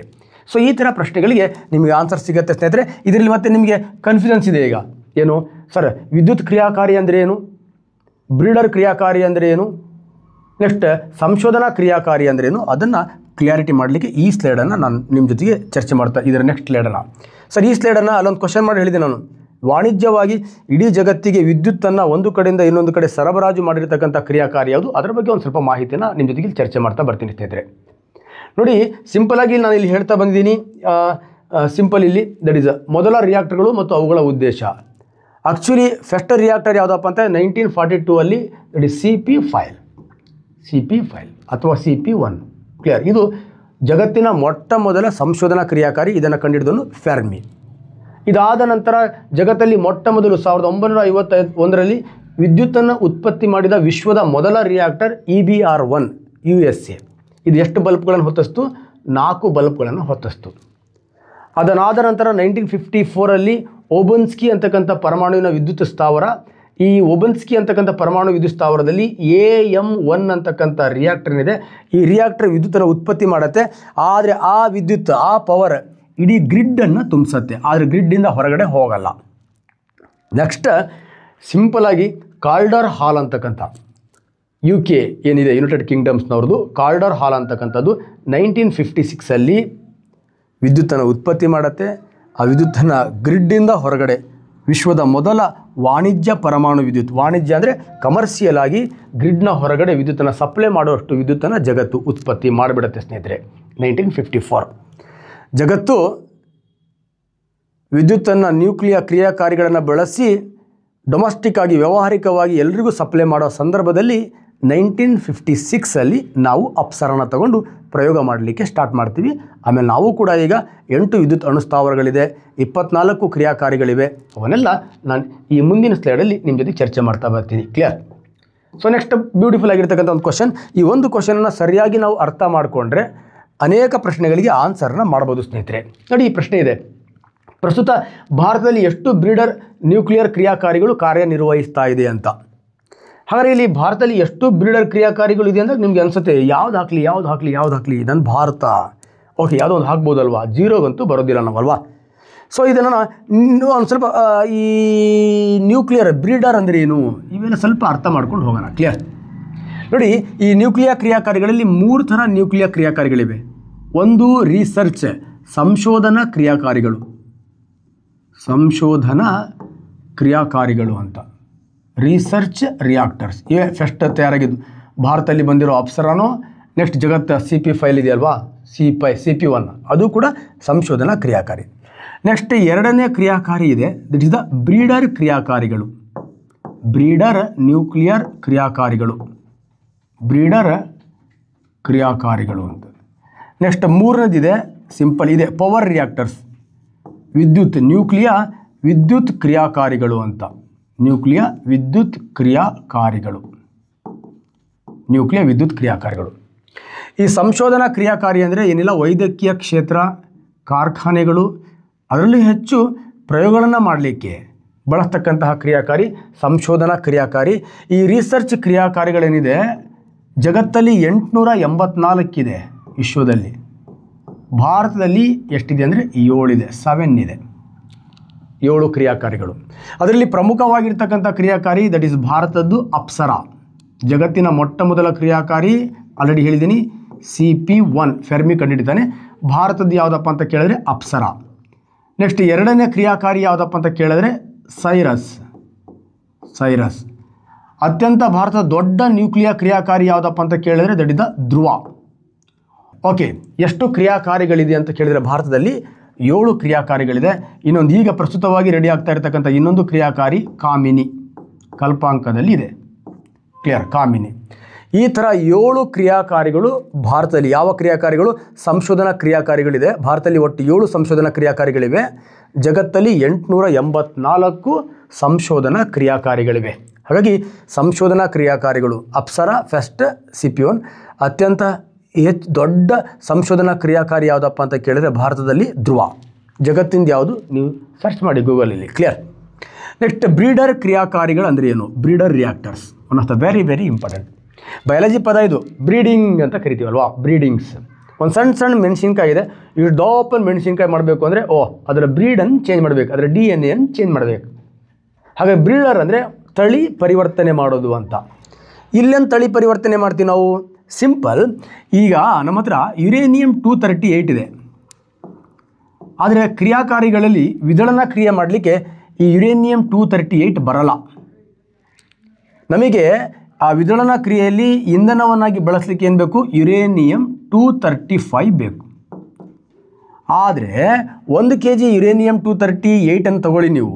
1 kgಯಲ್ಲಿ 0.7% ಅಷ್ಟೇ ಯುರೇನಿಯಂ-235 ಇದೆ. ಇದು ಮಾತ್ರ ವಿದಳನ ಕ್ರಿಯೆಗೆ ಬರೋದು. ಇದು ಮಾತ್ರ ನ್ಯೂಕ್ಲಿಯರ್ ಕ್ರಿಯಾಕಾರಿಗಳಲ್ಲಿ ಇಂಧನವಾಗಿ ಬರುತ್ತೆ. ಉಳ್ಕೊಂಡಿರ್ತಕ್ಕಂತಹ ಕಂಪ್ಲೀಟ್ 99 ಭಾಗ ಯುರೇನಿಯಂ-238 ಇರುತ್ತೆ. 99.3 ಭಾಗ ಏನಿದೆ ಅದು ಯುರೇನಿಯಂ-238 ಇರುತ್ತೆ. ಅದು ನ್ಯೂಕ್ಲಿಯರ್ ಕ್ರಿಯಾಕಾರಿಯಲ್ಲಿ ಇಂಧನವಾಗಿ ಬಳಸಲಿಕ್ಕೆ ಸಾಧ್ಯ ಇಲ್ಲ. ಹಾಗಾದರೆ ಯುರೇನಿಯಂ-238 ಪ್ರಮಾಣ ಸುಮ್ಮನೆ ಉಳಿತಾ ಇದೆ ನಮಗೆ, ಬಟ್ ಉಪಯೋಗಕ್ಕೆ ಬರ್ತಾ ಇಲ್ಲ. ಈ ಯುರೇನಿಯಂ-238 ಈ ಬ್ರೀಡರ್ ಕ್ರಿಯಾಕಾರಿ ತಳಿ ಚೇಂಜ್ ಮಾಡ್ತೇವೆ. ಬ್ರೀಡರ್ ಕ್ರಿಯಾಕಾರಿಯನ್ನು ಬಳಸ್ಕೊಂಡು ಪ್ಲುಟೋನಿಯಂ-239 ಮಾಡಿ ಈ ಪ್ಲುಟೋನಿಯಂ-239 ಇಂಧನವನ್ನಾಗಿ ಬಳಸ್ತೀವಿ. ಹೀಗಾಗಿ ಒಂದು ಧಾತುವನ್ನು ಇನ್ನೊಂದು ಧಾತುವಾಗಿ ಬದಲಾವಣೆ ಮಾಡೋದು. ಈ ಯುರೇನಿಯಂ-238 ತಳಿಯನ್ನು ಪ್ಲುಟೋನಿಯಂ-239 ಆಗಿ ಮಾಡ್ತಕ್ಕಂತಹ ಕ್ರಿಯಾಕಾರಿಗಳಿಗೆ ನಾವೇನಂತ ಕರಿತೀವಿ? ಬ್ರೀಡರ್ ಕ್ರಿಯಾಕಾರಿಗಳು ಅಂತ ಕರಿತೀವಿ. ಟ್ರಾನ್ಸ್ಮಿಟೇಷನ್ ಬ್ರೀಡರ್ ಕ್ರಿಯಾಕಾರಿಗಳು. ನಮ್ಮಲ್ಲಿ ಥೋರಿಯಂ-232 ಇದೆ, ಥೋರಿಯಂ-232 ಇದೆ. ಇದನ್ನು ನಾವು ಯುರೇನಿಯಂ-233 ಮಾಡ್ತೀವಿ. ಯಾಕಂದರೆ ಇದು ಮಾತ್ರ ಇಂಧನವನ್ನಾಗಿ ಬಳಸ್ಕೊಳ್ಳೋಕೆ ಬರುತ್ತೆ, ಇದು ಇಂಧನವನ್ನಾಗಿ ಬಳಸ್ಕೊಳ್ಳೋಕ್ಕೆ ಬರಲ್ಲ. ಇದು ಮಾತ್ರ ಇಂಧನವನ್ನಾಗಿ ಬಳಸ್ಕೊಳ್ಳೋಕೆ ಬರುತ್ತೆ, ಯುರೇನಿಯಂ-238 ಇಂಧನವಾಗಿ ಬಳಸ್ಕೊಳ್ಳಿಕ್ಕೆ ಬರೋಲ್ಲ. ಈ ಥರ ಇಂಧನವಾಗಿ ಬಳಸ್ಕೊಳ್ಳಿಕ್ಕೆ ಬಾರದೇ ಇರತಕ್ಕಂಥ ಈ ನ್ಯೂಕ್ಲಿಯರ್ ಧಾತುಗಳನ್ನು ಇಂಧನವನ್ನಾಗಿ ಬಳಸ್ಕೊಳ್ಳುವ ಹಾಗೆ ಅದರ ತಳಿ, ಅದರ ಗುಣದಲ್ಲಿ ಬದಲಾವಣೆ ಮಾಡ್ತಕ್ಕಂಥ ಕ್ರಿಯಾಕಾರಿಗಳಿಗೆ ನಾವೇನಂತ ಕರಿತೀವಿ? ಬ್ರೀಡರ್ ರಿಯಾಕ್ಟರ್ಸ್ ಅಂತ ಕರಿತೀವಿ. ಈ ಬ್ರೀಡರ್ ರಿಯಾಕ್ಟರ್ಸ್ಗಳು ಜಗತ್ತಲ್ಲಿ ಎಷ್ಟಿದೆ ಅಂದರೆ ಜಗತ್ತಲ್ಲಿ 8 ಇದೆ, ಭಾರತದಲ್ಲಿ 0 ಇದೆ. ಭಾರತದಲ್ಲಿ ಇಲ್ಲ.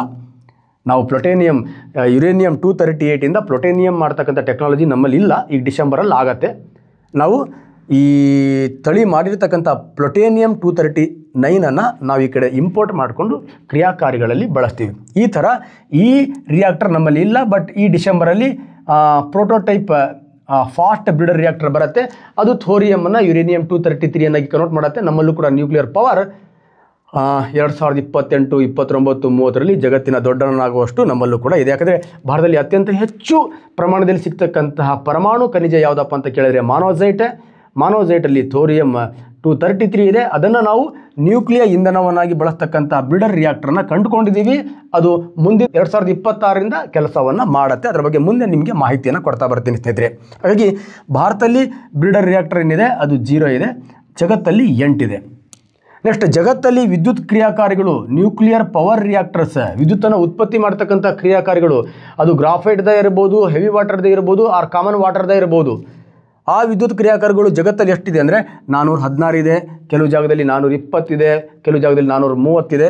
ಈ ಥರ ಜಗತ್ತಲ್ಲಿ ವಿಶ್ವದಲ್ಲಿ 416 ಕ್ರಿಯಾಕಾರಿಗಳಿದೆ. ಭಾರತದಲ್ಲಿ 24 ಕ್ರಿಯಾಕಾರಿಗಳಿದೆ. ಈ ವರ್ಷದ ನಂತರ 25 ರಿಯಾಕ್ಟರ್ಸ್ಗಳಾಗತ್ತೆ. ಹಾಗಾಗಿ ಭಾರತದಲ್ಲಿ 24 ನ್ಯೂಕ್ಲಿಯರ್ ಕ್ರಿಯಾಕಾರಿಗಳಿವೆ. ಭಾರತದಲ್ಲಿ 0 ಬ್ರೀಡರ್ ಕ್ರಿಯಾಕಾರಿಗಳಿವೆ. ಭಾರತದಲ್ಲಿ 7 ಸಂಶೋಧನಾ ಕ್ರಿಯಾಕಾರಿಗಳಿವೆ. ಇದು ಈಸಿಯಾಗಿ ನೆನಪಿಟ್ಕೊಳ್ಳಿ. 7, 0, 24 ಇದು ಸಂಶೋಧನಾ ಕ್ರಿಯಾಕಾರಿ. ಇದು ಬ್ರೀಡರ್ ಕ್ರಿಯಾಕಾರಿ, ಇದು ವಿದ್ಯುತ್ ಕ್ರಿಯಾಕಾರಿ, ಪವರ್ ರಿಯಾಕ್ಟರ್ಸ್. ಈ ನಂಬರ್ಗಳನ್ನು ಸರಿಯಾಗಿ ನೋಡ್ಕೊಳ್ಳಿ.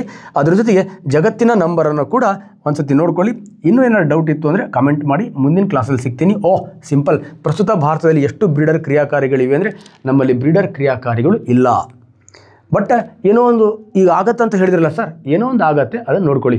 ಭಾರತದ ಮೊಟ್ಟ ಮೊದಲ ಪ್ರೋಟೋಟೈಪ್ ಫಾಸ್ಟ್ ಬ್ರೀಡರ್ ರಿಯಾಕ್ಟರ್ ನಮ್ಮ ಕಲ್ಪಾಂಕ್, ತಮಿಳುನಾಡಲ್ಲ ಕಲ್ಪಾಂಕಂನಲ್ಲಿ ಬ್ಯೂಟಿಫುಲ್ಲಾಗಿ ರೆಡಿಯಾಗಿದೆ. ಇದೇ 20 ಡಿಸೆಂಬರ್ 2025 ಲಾಂಚ್ ಆಗುತ್ತೆ ಸ್ನೇಹಿತರೆ. ಓಕೆ, ಹಾಗಾಗಿ ನಮ್ಮಲ್ಲೂ ಕೂಡ ಬ್ರೀಡರ್ ರಿಯಾಕ್ಟರ್ ಏನಾಗಿದೆ, ಬ್ಯೂಟಿಫುಲ್ ಆಗಿರ್ತಕ್ಕಂಥ ಆವಿಷ್ಕಾರ ಆಗಿದೆ. ನೆಕ್ಸ್ಟ್ ಕ್ವಶನ್, ನ್ಯೂಕ್ಲಿಯರ್ ವಿದ್ಯುತ್ ಕ್ರಿಯಾಕಾರಿಗಳು ಈ ಕೆಳಕಂಡ ಯಾವ ತತ್ವದ ಮೇಲೆ ಕೆಲಸವನ್ನು ಮಾಡುತ್ತೆ ಅಂತ. ನ್ಯೂಕ್ಲಿಯರ್ ವಿದ್ಯುತ್ ಕ್ರಿಯಾಕಾರಿಗಳು ಈ ಕೆಳಕಂಡ ಯಾವ ತತ್ವದ ಮೇಲೆ ಕೆಲಸವನ್ನು ಮಾಡುತ್ತೆ? ಒಂದು ಸಿಂಪಲ್ ಕ್ವಶನ್. ಆಲ್ರೆಡಿ ಹೇಳಿದ್ವಿ ನಾವು, ನ್ಯೂಕ್ಲಿಯರ್ ಕ್ರಿಯಾಕಾರಿಗಳು ಯಾವ ತತ್ವದ ಮೇಲೆ ಕೆಲಸವನ್ನು ಮಾಡುತ್ತೆ. ನೋಡಿ, ಭಾರವಾಗಿರ್ತಕ್ಕಂತಹ ನ್ಯೂಕ್ಲಿಯಸ್ ಪ್ರೋಟಾನ್ ಮತ್ತು ನ್ಯೂಟ್ರಾನ್ ಎರಡು ಹೋಳುಗಳಾಗಿ ಹೊಡೆದು ಬೃಹತ್ ಪ್ರಮಾಣದ ಶಕ್ತಿಯನ್ನು ಬಿಡುಗಡೆ ಮಾಡುತ್ತೆ.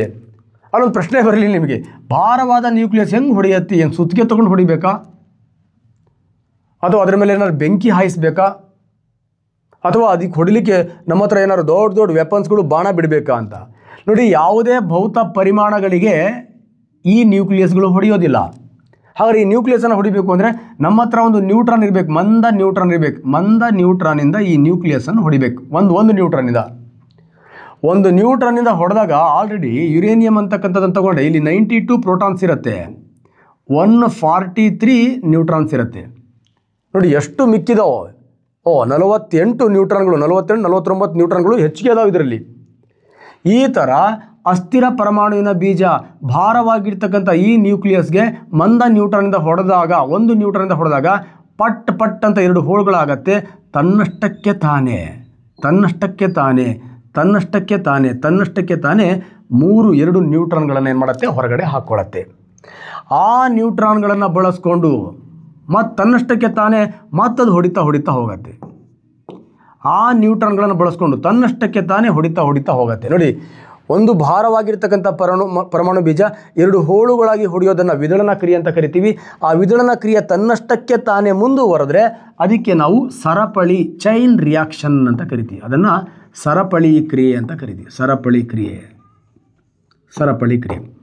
ಓಕೆ, ಮುಂದುವರೆದ ಕಂಟಿನ್ಯೂಯಸ್ ಫಿಷನ್, ಮುಂದುವರೆದ ವಿದಳನ ಕ್ರಿಯೆಯನ್ನು ನಾವೇನಂತ ಕರಿತೀವಿ, ಸರಪಳಿ ಕ್ರಿಯೆ ಅಂತ ಕರಿತೀವಿ. ಈ ಥರ ಸರಪಳಿ ಕ್ರಿಯೆಯಿಂದ ಈ ಭಾರವಾಗಿರ್ತಕ್ಕಂಥ ಪರಮಾಣುವಿನ ಬೀಜ ಹೊಡೆದು ಬೃಹತ್ ಪ್ರಮಾಣದ ಶಕ್ತಿಯನ್ನು ಬಿಡುಗಡೆ ಮಾಡ್ತಾ ಹೋಗುತ್ತೆ. ಈ ಸರಪಳಿ ಕ್ರಿಯೆಯನ್ನು ಕಂಟ್ರೋಲ್ ಮಾಡದೇ ಇದ್ದರೆ ಅದನ್ನು ಅನಿಯಂತ್ರಿತ ಅಂತ ಕರಿತೀವಿ. ಅನಿಯಂತ್ರಿತ ಸರಪಳಿ ಕ್ರಿಯೆ ಅಂತ ಕರಿತೀವಿ. ಈ ಅನಿಯಂತ್ರಿತ ಸರಪಳಿ ಕ್ರಿಯೆ ಎಲ್ಲಿ ನಡೆಯುತ್ತೆ ಅಂದರೆ ಸಿಂಪಲ್ ಅಣು ಬಾಂಬ್ಗಳಲ್ಲಿ ಉತ್ಪತ್ತಿ ಆಗುತ್ತೆ. ಆಟೋಮಿಕ್ ಬಾಂಬ್ ಒಂದು ಸತಿ ಹಾಕಿದರೆ ಯಾವ ಕಾರಣಕ್ಕೂ ಸ್ಟಾಪ್ ಮಾಡೋಕ್ಕಾಗಲ್ಲ, ಅಲ್ಲಿ ಸುಟ್ಟು ಹೋತು ಅಂತಲೇ ಅರ್ಥ.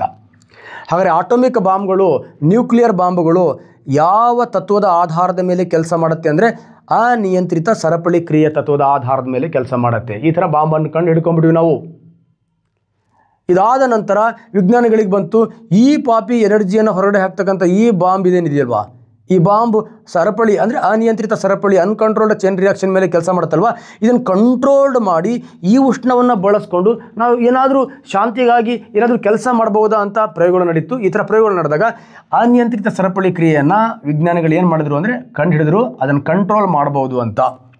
ಆ ಕಂಟ್ರೋಲ್ ಮಾಡೋದನ್ನು ನಾವೇನಂತ ಕರಿತೀವಿ, ನಿಯಂತ್ರಿತ ಸರಪಳಿ ಕ್ರಿಯೆ ಅಂತ ಕರಿತೀವಿ. ನಿಯಂತ್ರಿತ ಸರಪಳಿ ಕ್ರಿಯೆ. ಹಾಗಾದರೆ ನಿಯಂತ್ರಿತ ಸರಪಳಿ ಕ್ರಿಯೆ ಅಂದರೆ ಅದು ಹೆಂಗೆ ಮಾಡ್ತೀವಿ ಸರ್? ಸಿಂಪಲ್, ಏನಿಲ್ಲ, ಒಂದು ಭಾರವಾಗಿರ್ತಕ್ಕಂಥ ಪರಮಾಣುವಿನ ಬೀಜ ಏನಿದೆ ಅದನ್ನು ನ್ಯೂಟ್ರಾನಿಂದ ಹೊಡಿತೀವಿ. ಆ ನ್ಯೂಟ್ರಾನನ್ನು ಬಳಸ್ಕೊಂಡು ಇಲ್ಲಿ ಅದು 2 ಹೋಳುಗಳಾಗತ್ತೆ. ತನ್ನಲ್ಲಿರ್ತಕ್ಕಂತಹ ನ್ಯೂಟ್ರಾನ್ಗಳನ್ನು ಬಳಸ್ಕೊಂಡು ಪಟ ರಿಲೀಸ್ ಆಗ್ತಾ ಇರುತ್ತೆ. ಇದನ್ನು ಸ್ವಲ್ಪ ಸೂಕ್ಷ್ಮವಾಗಿ ಗಮನಿಸಿ. ಈ ಭಾರವಾಗಿರ್ತಕ್ಕಂಥ ಬೀಜ ಹೊಡಿಲಿಕ್ಕೆ ನ್ಯೂಟ್ರಾನ್ ಬೇಕು, ಇದು ಹೊಡಿಲಿಕ್ಕೆ ತನ್ನಲ್ಲಿರೋ ನ್ಯೂಟ್ರಾನ್ಗಳನ್ನೇ ಬಳಸ್ಕೊಂಡು ಹೊಡೆಯುತ್ತೆ. ಇದು ಹೊಡಿಲಿಕ್ಕೆ ತನ್ನಲ್ಲಿರೋ ನ್ಯೂಟ್ರಾನ್ಗಳನ್ನೇ ಬಳಸ್ಕೊಂಡು ಹೊಡೆಯುತ್ತೆ. ಹಾಗಾದರೆ ಈ ಸರಪಳಿ ಕ್ರಿಯೆಯನ್ನು ಸ್ಟಾಪ್ ಮಾಡಬೇಕಂದ್ರೆ ನಾವು ಹೆಂಗೆ ಸ್ಟಾಪ್ ಮಾಡೋದು? ಈಗೇನು ಇದು ಬಿಡುಗಡೆ ಆಗ್ತಕ್ಕಂಥ ನ್ಯೂಟ್ರಾನ್ಗಳಿದೆ, ಈ ನ್ಯೂಟ್ರಾನ್ ಇಲ್ಲದ ಹಾಗೆ ಮಾಡಿಬಿಟ್ರೆ, ಈ ನ್ಯೂಟ್ರಾನ್ ಇಲ್ಲದ ಹಾಗೆ ಮಾಡಿಬಿಟ್ರೆ, ಈ ನ್ಯೂಟ್ರಾನ್ ಇಲ್ಲದ ಹಾಗೆ ಮಾಡಿಬಿಟ್ರೆ ಸರಪಳಿ ಕ್ರಿಯೆ ಏನಾಗುತ್ತೆ? ಇಲ್ಲೇ ಸ್ಟಾಪ್ ಆಗಿಬಿಡತ್ತೆ. ಸರ್, ಒಳಗಡೆಯಿಂದ ಬರೋ ನ್ಯೂಟ್ರಾನ್ಗಳನ್ನು ಇಲ್ಲದ ಹಾಗೆ ಹೇಗೆ ಮಾಡೋದು? ಎಸ್, ಆ ಸರಪಳಿ ಕ್ರಿಯೆಯಲ್ಲಿ ಆ ಪರಮಾಣುವಿನ ಬೀಜ ಕೇಂದ್ರ ಹೊಡೆದಾಗ ಏನು ಹೊರಗಡೆ ಬರ್ತಕ್ಕಂಥ ನ್ಯೂಟ್ರಾನ್ಗಳು ಮತ್ತದು ಹೊಡೆಯೋ ಮುಂಚೆನೇ ಅದನ್ನು ಹೀರ್ಕೊಳ್ತಕ್ಕಂಥ ರಾಡ್ಗಳನ್ನು ಫಿಕ್ಸ್ ಮಾಡ್ತಾರೆ. ಅದನ್ನು ನ್ಯೂಟ್ರಾನ್ಗಳನ್ನು ಹೀರ್ಕೊಳ್ಳೋ ರಾಡ್ಸ್, ನ್ಯೂಟ್ರಾನ್ಗಳನ್ನು ಇಲ್ಲದ ಹಾಗೆ ಮಾಡೋ ರಾಡ್ಸ್. ನ್ಯೂಟ್ರಾನ್ಗಳನ್ನು ಇಲ್ಲದ ಹಾಗೆ ಮಾಡೋದು, ನ್ಯೂಟ್ರಾನ್ಗಳನ್ನು ಹೀರ್ಕೊಳ್ಳೋದ್ರಿಂದ ಸರಪಳಿ ಕ್ರಿಯೆ ಏನಾಗುತ್ತೆ? ಸ್ಟಾಪ್ ಆಗತ್ತೆ. ಆ ಸರಪಳಿ ಕ್ರಿಯೆ ಸ್ಟಾಪ್ ಆಗೋದನ್ನೇ ನಿಯಂತ್ರಿತ ಸರಪಳಿ ಕ್ರಿಯೆ ಅಂತ ಕರಿತೀವಿ. ಈ ಥರ ಸರಪಳಿ ಕ್ರಿಯೆಯನ್ನು ನಿಯಂತ್ರಿಸಿ ಈ ಉಷ್ಣವನ್ನು ಬಳಸ್ಕೊಂಡು ವಿದ್ಯುತ್ತನ್ನು ಉತ್ಪತ್ತಿ ಮಾಡ್ತಕ್ಕಂಥ ಒಂದು ಬ್ಯೂಟಿಫುಲ್ ಸಾಧನವೇ ನ್ಯೂಕ್ಲಿಯ ಕ್ರಿಯಾಕಾರಿ. ನ್ಯೂಕ್ಲಿಯ ಕ್ರಿಯಾಕಾರಿ ಅರ್ಥ ಆಗಿದೆ ಅಂತ ಅನ್ಕೋತೀನಿ. ನ್ಯೂಕ್ಲಿಯ ಕ್ರಿಯಾಕಾರಿ. ಹಾಗಾದರೆ ಇಲ್ಲಿ ಕೇಳಿರೋದು ನ್ಯೂಕ್ಲಿಯ ವಿದ್ಯುತ್ ಕ್ರಿಯಾಕಾರಿಗಳು ಯಾವ ತತ್ವದ ಆಧಾರದ ಮೇಲೆ ಕೆಲಸ ಮಾಡುತ್ತೆ ಅಂದರೆ ಸಿಂಪಲ್, ನಿಯಂತ್ರಿತ ಸರಪಳಿ ಕ್ರಿಯೆ ತತ್ವದ ಆಧಾರದ ಮೇಲೆ ಕೆಲಸ ಮಾಡುತ್ತೆ. ಇನ್ ಕೇಸ್ ಪರಮಾಣು ಬಾಂಬ್ ಅಂತ ಹೇಳಿದ್ರೆ ಅನಿಯಂತ್ರಿತ ಸರಪಳಿ ಕ್ರಿಯೆ ಮೇಲೆ ತತ್ವ, ಅನಿಯಂತ್ರಿತ ಸರಪಳಿ ಕ್ರಿಯೆ ಮೇಲೆ ಏನು ಮಾಡುತ್ತೆ? ಕೆಲಸವನ್ನು ಮಾಡುತ್ತೆ. ಅಥವಾ ಮುಂದುವರೆದ ವಿದಳನ ಕ್ರಿಯೆನ ಏನಂತ ಕರೀತಾರೆ? ಸರಪಳಿ ಕ್ರಿಯೆ ಅಂತ ಕರೀತಾರೆ. ಈ ಥರ ಪ್ರಶ್ನೆಗಳು ಬರ್ಬೋದು, ನೋಡ್ಕೊಳ್ಳಿ. ಆನ್ಸರ್ ನಿಯಂತ್ರಿತ ಸರಪಳಿ ಕ್ರಿಯೆ ಸಾರ್. ಈ ನ್ಯೂಕ್ಲಿಯರ್ ರಿಯಾಕ್ಟರ್ ಏನಿದೆ ಇದೇನು ಮಾಡುತ್ತೆ ಅಂದರೆ ಪಟ ಪಟ ಪಟ ಪಟ ಹೊಡಿತಾ ಇರತಕ್ಕಂತಹ ವಿದಳನ ಕ್ರಿಯೆಯಲ್ಲಿರ್ತಕ್ಕಂಥ ಕಾರಣವಾಗಿರ್ತಕ್ಕಂಥ ನ್ಯೂಟ್ರಾನ್ಗಳನ್ನು ಹೀರ್ಕೊಂಡು, ಆ ನ್ಯೂಟ್ರಾನ್ಗಳನ್ನು ಹೀರ್ಕೊಂಡು ಸರಪಳಿ ಕ್ರಿಯೆಯನ್ನು ನಿಯಂತ್ರಿಸಿ ಅದರಿಂದ ಬರ್ತಕ್ಕಂಥ ಉಷ್ಣದಿಂದ ವಿದ್ಯುತ್ತನ್ನು ಉತ್ಪತ್ತಿ ಮಾಡುತ್ತೆ. ಹಾಗಾಗಿ ಈ ನ್ಯೂಕ್ಲಿಯ ಕ್ರಿಯಾಕಾರಿಗಳು ಯಾವ ತತ್ವದ ಆಧಾರದ ಮೇಲೆ ಕೆಲಸ ಮಾಡುತ್ತೆ ಅಂದರೆ ನಿಯಂತ್ರಿತ ಸರಪಳಿ ಕ್ರಿಯೆ, ನಿಯಂತ್ರಿತ ಸರಪಳಿ ಕ್ರಿಯೆ ತತ್ವದ ಆಧಾರದ ಮೇಲೆ ನ್ಯೂಕ್ಲಿಯ ಕ್ರಿಯಾಕಾರಿಗಳು ಕೆಲಸವನ್ನು ಮಾಡುತ್ತೆ. ಇಲ್ಲಿ ಇನ್ನೊಂದು ಕ್ವಶನ್ ನೀವು ಸರಿಯಾಗಿ ನೋಡ್ಕೊಳ್ಬೇಕು, ಎಕ್ಸಾಮಲ್ಲಿ ಬರ್ತಾ ಇರುತ್ತೆ ಆಗಾಗ. ನಾವು ಆಲ್ರೆಡಿ ಹೇಳಿದ್ವಿ, ಸರಪಳಿ ಕ್ರಿಯೆ ಅಂದರೆ ವಿದಳನ ಕ್ರಿಯೆ ಏನಿದೆ ಅದರ ಮುಂದುವರೆದ ಭಾಗ. ವಿದಳನ ಕ್ರಿಯೆ ಏನಿದೆ ಅದರ ಮುಂದುವರೆದ ಭಾಗ ಸರಪಳಿ ಕ್ರಿಯೆ. ಈ ಸರಪಳಿ ಕ್ರಿಯೆಯನ್ನು ನಾವು ಕಂಟ್ರೋಲ್ ಮಾಡಲಿಲ್ಲ ಅಂದರೆ ಅನಿಯಂತ್ರಿತ ಸರಪಳಿ ಕ್ರಿಯೆ. ಈ ಅನಿಯಂತ್ರಿತ ಸರಪಳಿ ಕ್ರಿಯೆಯಿಂದ ಏನಾಗ್ತವೆ? ನ್ಯೂಕ್ಲಿಯರ್ ಬಾಂಬ್ಗಳನ್ನು ರಚನೆ ಮಾಡ್ತಾರೆ. Nuclear bomb. ಈ ಸರಪಳಿ ಕ್ರಿಯೆಯನ್ನು ನಿಯಂತ್ರಣ ಮಾಡಿದ್ರೆ ಅದಕ್ಕೆ ನಾವು ನಿಯಂತ್ರಿತ ಸರಪಳಿ ಕ್ರಿಯೆ ಅಂತ ಕರಿತೀವಿ. ನಿಯಂತ್ರಿತ ಸರಪಳಿ ಕ್ರಿಯೆ ಅಂತ ಕರಿತೀವಿ. ಈ ನಿಯಂತ್ರಿತ ಸರಪಳಿ ಕ್ರಿಯೆ ಆಧಾರದ ಮೇಲೆ ಯಾವುದು ಕೆಲಸ ಮಾಡುತ್ತೆ? ಇದೆ ನಮ್ಮ ನ್ಯೂಕ್ಲಿಯ ಕ್ರಿಯಾಕಾರಿಗಳು. ಈ ಮಿಷನ್ ಕೆಲಸ ಮಾಡುತ್ತೆ. ಅದೇ ರೀತಿ ನಾವು ಸಮ್ಮಿಲನ ಕ್ರಿಯೆಗೆ ಹೋಗ್ಬಿಡೋಣ. ಸಮ್ಮಿಲನ ಕ್ರಿಯೆ. ಸಮ್ಮಿಲನ ಕ್ರಿಯೆ. ಸಮ್ಮಿಲನ ಕ್ರಿಯೆಯಿಂದ ನಾವು ನೋಡಿ, ಸಮ್ಮಿಲನ ಕ್ರಿಯೆಯಲ್ಲೂ ಕೂಡ ಸರಪಳಿ ಕ್ರಿಯೆ ನಡೆಯುತ್ತೆ. ಆದರೆ ಸರಪಳಿ ಕ್ರಿಯೆ ಇದೆಯಲ್ವಾ, ಇಲ್ಲಿವರೆಗೂ ಜಗತ್ತಿನ ಯಾವ ತಂತ್ರಜ್ಞಾನವು ಕಂಟ್ರೋಲ್ ಮಾಡೋಕ್ಕೆ ಆಗಿಲ್ಲ. ಹಾಗಾಗಿ ಎಂತಹ ಸರಪಳಿ ಕ್ರಿಯೆ ಅಂದರೆ ಅನಿಯಂತ್ರಿತ ಸರಪಳಿ ಕ್ರಿಯೆ. ಈ ಅನಿಯಂತ್ರಿತ ಸರಪಳಿ ಕ್ರಿಯೆ ಏನು? ಈ ಸಮ್ಮಿಲನ ಕ್ರಿಯೆಯಿಂದ ಬರ್ತಕ್ಕಂಥ ಅನಿಯಂತ್ರಿತ ಸರಪಳಿ ಕ್ರಿಯೆ ಇದೆ. ಆ ಅನಿಯಂತ್ರಿತ ಸರಪಳಿ ಕ್ರಿಯೆಯಿಂದ ನಾವು ಹೈಡ್ರೋಜನ್ ಬಾಂಬ್ಗಳನ್ನು ತಯಾರಿಸ್ತೀವಿ. ಹಾಗಾದರೆ ಸಮ್ಮಿಲನದಿಂದ ಬರೀ ಅನ್ಕಂಟ್ರೋಲ್ಡ್ ಚೈನ್ ರಿಯಾಕ್ಷನ್, ಅದರಿಂದ ಹೈಡ್ರೋಜನ್ ಬಾಂಬ್. ನಾವು ವಿದಳನ ಕ್ರಿಯೆಯಿಂದ ಅನ್ಕಂಟ್ರೋಲ್ಡ್ ಬಾಂಬ್, ಕಂಟ್ರೋಲ್ಡ್ ರಿಯಾಕ್ಟರ್ಸ್ ಎರಡರೂ. ಇಲ್ಲಿ ಅನ್ಕಂಟ್ರೋಲನ್ನು ಕೂಡ ವಿನಾಶಕ್ಕಾಗಿ ಬಳಸ್ತೀವಿ, ಕಂಟ್ರೋಲ್ಡನ್ನು ನಾವು ನಮ್ಮ ಜಗತ್ತಿನ ಅಭಿವೃದ್ಧಿಗಾಗಿ ಬಳಸ್ತೀವಿ. ಬಟ್ ಸಮ್ಮಿಲನ ಏನಿದೆ, ಪಾಪ ಸೂರ್ಯ ನಕ್ಷತ್ರ ಕೊಡ್ತಿರೋದು ಮಾತ್ರ ಜಗತ್ತಿನ ಅಭಿವೃದ್ಧಿ. ನಮಗೆ ಇನ್ನೂ ಅದನ್ನು ಕಂಟ್ರೋಲ್ ಮಾಡ್ತಕ್ಕಂಥ ಟೆಕ್ನಾಲಜಿ ಬಂದಿಲ್ಲ. ಒಂದ್ಸತಿ ನೋಡ್ಕೊಳ್ಳಿ, ಕನ್ಫ್ಯೂಸ್ ಆದರೆ ಕಂಪ್ಲೀಟಾಗಿ ಕಾಮೆಂಟ್ಸ್ ಮಾಡಿ, ಅದಕ್ಕೆ ಆನ್ಸರ್ ಕೊಡ್ತಕ್ಕಂಥ ಪ್ರಯತ್ನ ಮಾಡ್ತೀನಿ. ನ್ಯೂಕ್ಲಿಯರ್ ವಿದ್ಯುತ್ ಕ್ರಿಯಾಕಾರಿಗಳಲ್ಲಿ ಕ್ರಿಯಾಕಾರಿಗಳಲ್ಲಿ ಬಳಸುವ ಇಂಧನ ಯಾವುದು ಅಂತ ಇದನ್ನು ಒಂದು 15 ದಿವಸದ ಹಿಂದ್ಗಡೆ ನಾನು ಒಂದು ವಿಡಿಯೋ ಮಾಡಿದ್ದೀನಿ. ಆ ವಿಡಿಯೋದಲ್ಲಿ ಹೇಳಿದ್ದೀನಿ, ಒಂದ್ಸತಿ ನೋಡ್ಕೊಳ್ಳಿ. ಖಂಡಿತ ಬ್ಯೂಟಿಫುಲ್ ಆಗಿರ್ತಕ್ಕಂಥ ಆನ್ಸರ್. ಎಲ್ಲವೂ ನ್ಯೂಕ್ಲಿಯರ್ ಕ್ರಿಯಾಕಾರಿಗಳಲ್ಲಿ ಈ ಕೆಳಕಂಡ ಯಾವ ಇಂಧನಗಳನ್ನು ಬಳಸ್ತಾ ಇದೀವಿ ಅಂದರೆ ಎಲ್ಲ ಇಂಧನಗಳನ್ನು ಬಳಸ್ತಾ ಇದ್ದೀವಿ. ಆದರೂ ಇದರಲ್ಲೂ ಕೂಡ ಕಾಂಪಿಟೇಟಿವ್ ಎಕ್ಸಾಮಲ್ಲಿ ಬೇರೆ ಬೇರೆ ಕ್ವಶನ್ ಬರುತ್ತೆ. ಹೇಗೆ ಬರುತ್ತೆ ಅಂದರೆ ಸಿಂಪಲ್, ಈ ನ್ಯೂಕ್ಲಿಯರ್ ಕ್ರಿಯಾಕಾರಿಗಳಲ್ಲಿ ಯುರೇನಿಯಂ 235 ಏನಿದೆ ಇದು ಡೈರೆಕ್ಟಾಗಿ ಬಳಸ್ತಕ್ಕಂಥ ಏಕೈಕ ನೈಸರ್ಗಿಕ ನ್ಯಾಚುರಲ್ ಫ್ಯೂಯಲ್, ನೈಸರ್ಗಿಕ ಇಂಧನ, ನ್ಯಾಚುರಲ್ ಫ್ಯೂಯಲ್. ಹಾಗೆ ಯುರೇನಿಯಂ 239 ಆಲ್ರೆಡಿ ಹೇಳಿದ್ದೀನಿ ನಾನು, ಬ್ರೀಡ್ ಚೇಂಜ್ ಮಾಡ್ತೀವಿ ನಾವು. ಏನು? ಯುರೇನಿಯಂ 238ಅನ್ನು ನಾವು ಪ್ಲುಟೋನಿಯಂ 239 ಬ್ರೀಡರ್ ರಿಯಾಕ್ಟರ್ಗಳನ್ನು ಬಳಸ್ಕೊಂಡು ಮಾಡ್ತೀವಿ. ಹಾಗಾಗಿ ಇದು ಕೃತಕ, ಇದರಿಂದ ಇದು ತಯಾರಿಸಿದ್ದು ಕೃತಕ. ಹಾಗಾದರೆ ನ್ಯೂಕ್ಲಿಯರ್ ಕ್ರಿಯಾಕಾರಿಗಳಲ್ಲಿ ಬಳಸುವ ಕೃತಕ ಇಂಧನ ಪ್ಲುಟೋನಿಯಂ 239. ಇದು ಕೂಡ ಅಷ್ಟೇ, ಥೋರಿಯಂ 232 ಏನಿದೆ ಅದನ್ನು ಬ್ರೀಡರ್ ರಿಯಾಕ್ಟರ್ನ ಬಳಸಿ ಯುರೇನಿಯಂ 233. ಈಗ ಕಾಮಿನಿಯಲ್ಲಿ ಇದನ್ನೇ ಬಳಸ್ತಾ ಇರೋದು ನಾವು, ಕ್ಲಿಯರ್.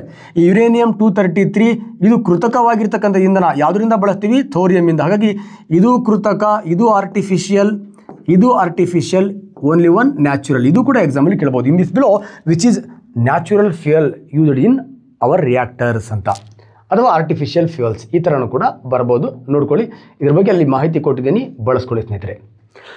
ನೆಕ್ಸ್ಟ್ ಅವನಾದ ಬ್ಯೂಟಿಫುಲ್ ಆಗಿರ್ತಕ್ಕಂಥ ಕಾನ್ಸೆಪ್ಟಿಗೆ ಎಂಟ್ರಿ ಆಗ್ತಿದ್ದೀವಿ ನಾವೀಗ. ನ್ಯೂಕ್ಲಿಯರ್ ವಿದ್ಯುತ್ ಕ್ರಿಯಾಕಾರಿಗಳಲ್ಲಿ ನ್ಯೂಕ್ಲಿಯರ್ ಕ್ರಿಯೆಗಳನ್ನು ನಿಯಂತ್ರಿಸುವ ಕ್ರಿಯಾಕಾರಿಯ ಘಟಕ ಯಾವುದು ಅಂತ ನೋಡಿ. ಒಂದು ಸ್ವಲ್ಪ ಕ್ಲಿಯರ್ ಎಕ್ಸ್ಪ್ಲನೇಷನ್ ತೊಗೊಂಡ್ರೆ, ಯಾಕಂದರೆ ತುಂಬ ಕಾಂಪಿಟೇಟಿವ್ ಎಕ್ಸಾಮಿಗೆ ಬರ್ತಕ್ಕಂಥ ಹಾಟೆಸ್ಟ್ ಝೋನ್ ಇದು. ಈಗ ನಾನು ಎಕ್ಸ್ಪ್ಲೇನ್ ಮಾಡ್ತೀನಿ ಇಲ್ಲಿ. ಯಾಕಂದರೆ ಇಲ್ಲಿ ನಾನೀಗ ಮಾಡರೇಟರ್, ಕಂಟ್ರೋಲಿಂಗ್ ರಾಡ್ಸ್ ಅಂದರೆ ಮಾಡರೇಟರ್ ಅಂದರೆ ಏನು, ಕಂಟ್ರೋಲಿಂಗ್ ರಾಡ್ ಅಂದರೆ ಏನು, ಇವೆಲ್ಲರ ಬಗ್ಗೆ ಕ್ಲಿಯರ್ ಎಕ್ಸ್ಪ್ಲನೇಷನ್ ಕೊಡ್ತೀನಿ ಸ್ನೇಹಿತರೆ. ನೋಡಿ, ಈಗ ನಮಗೆ ಯುರೇನಿಯಂ 238 ಸಿಗುತ್ತೆ, ಆಗಲೇ ಹೇಳಿದ್ದೀನಿ ನಾನು. ಆದರೆ ಯುರೇನಿಯಂ 238ಅನ್ನು ನಾವು ನೇರವಾಗಿ ವಿದ್ಯುತ್ ಕ್ರಿಯಾಕಾರಿಗಳಲ್ಲಿ ಇಂಧನವಾಗಿ ಬಳಸಲಿಕ್ಕೆ ಆಗಲ್ಲ. ಆವಾಗ ಏನು ಮಾಡ್ತೀವಿ, ಯುರೇನಿಯಂ 238ಅಲ್ಲಿ ಯುರೇನಿಯಂ 235ದ ಪ್ರಮಾಣನ ಜಾಸ್ತಿ ಮಾಡ್ತಾ ಬರ್ತೀವಿ. ಅದಕ್ಕೆ ಎನ್ರಿಚ್ಮೆಂಟ್ ಯುರೇನಿಯಂ ಅಂತ ಕರಿತೀವಿ, ಪುಷ್ಟೀಕರಿಸಿದ ಯುರೇನಿಯಂ. ಆ ಪುಷ್ಟೀಕರಿಸಿದ ಯುರೇನಿಯಂ 235 ಇದೆಯಲ್ವಾ, ಪುಷ್ಟೀಕರಿಸಿದ ಯುರೇನಿಯಂ 235 ಇದೆಯಲ್ವಾ, ಅದನ್ನು ಗುಳಿಗೆಗಳ ರೂಪದಲ್ಲಿ ಆ ಇಂಧನವನ್ನು ನ್ಯೂಕ್ಲಿಯರ್ ಕ್ರಿಯಾಕಾರಿಯ ಒಳಗಡೆ ಫಿಕ್ಸ್ ಮಾಡ್ತಾ ಬರ್ತೀವಿ.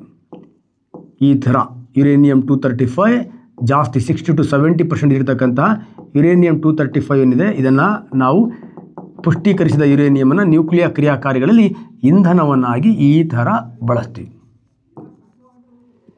ಈ ಪುಷ್ಟೀಕರಿಸಿದ ಯುರೇನಿಯಮನ್ನು ಈಗ ಮಂದ ನ್ಯೂಟ್ರಾನಿಂದ ಹೊಡೆದ್ಬಿಟ್ರೆ ಗೊತ್ತಿದೆ, 1 ನ್ಯೂಟ್ರಾನಿಂದ ಹೊಡೆದ್ರೆ ಸರಪಳಿ ಕ್ರಿಯೆ ಸ್ಟಾರ್ಟ್ ಆಗುತ್ತೆ. ಸರಪಳಿ ಕ್ರಿಯೆಯಿಂದ ನ್ಯೂಟ್ರಾನ್ಗಳು ಪಟ ಪಟ ಪಟ ಪಟ ಪಟ ಪಟ ಪಟ ನ್ಯೂಟ್ರಾನ್ಗಳು ಬರುತ್ತೆ.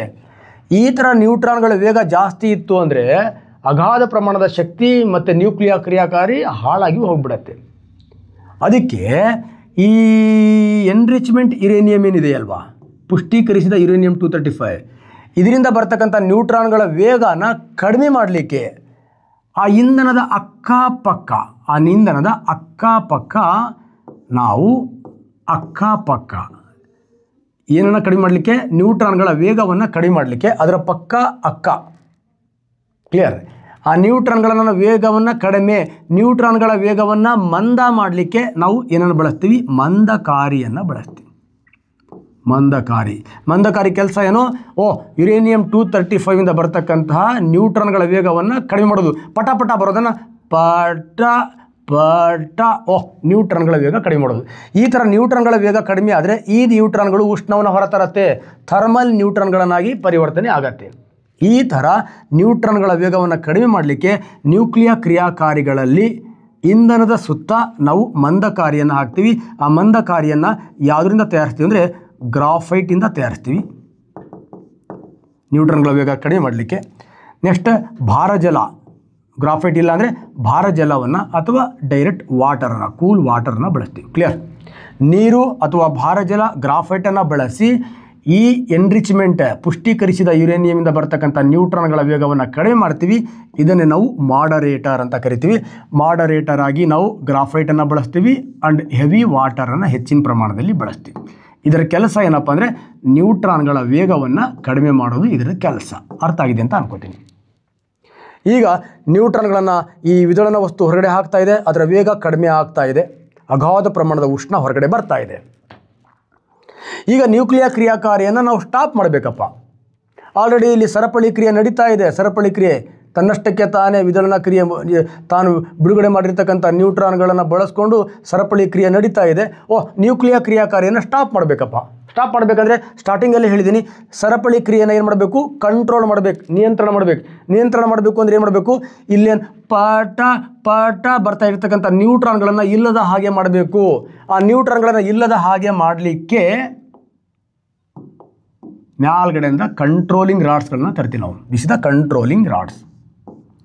ಈ ಕಂಟ್ರೋಲಿಂಗ್ ರಾಡನ್ನು ಯಾವುದರಿಂದ ಮಾಡಿರ್ತೀವಿ ಅಂದರೆ ನಾವು ಬೋರಾನ್ ಮತ್ತು ಕ್ಯಾಡ್ಮಿಯಮಿಂದ ಮಾಡಿರ್ತೀವಿ.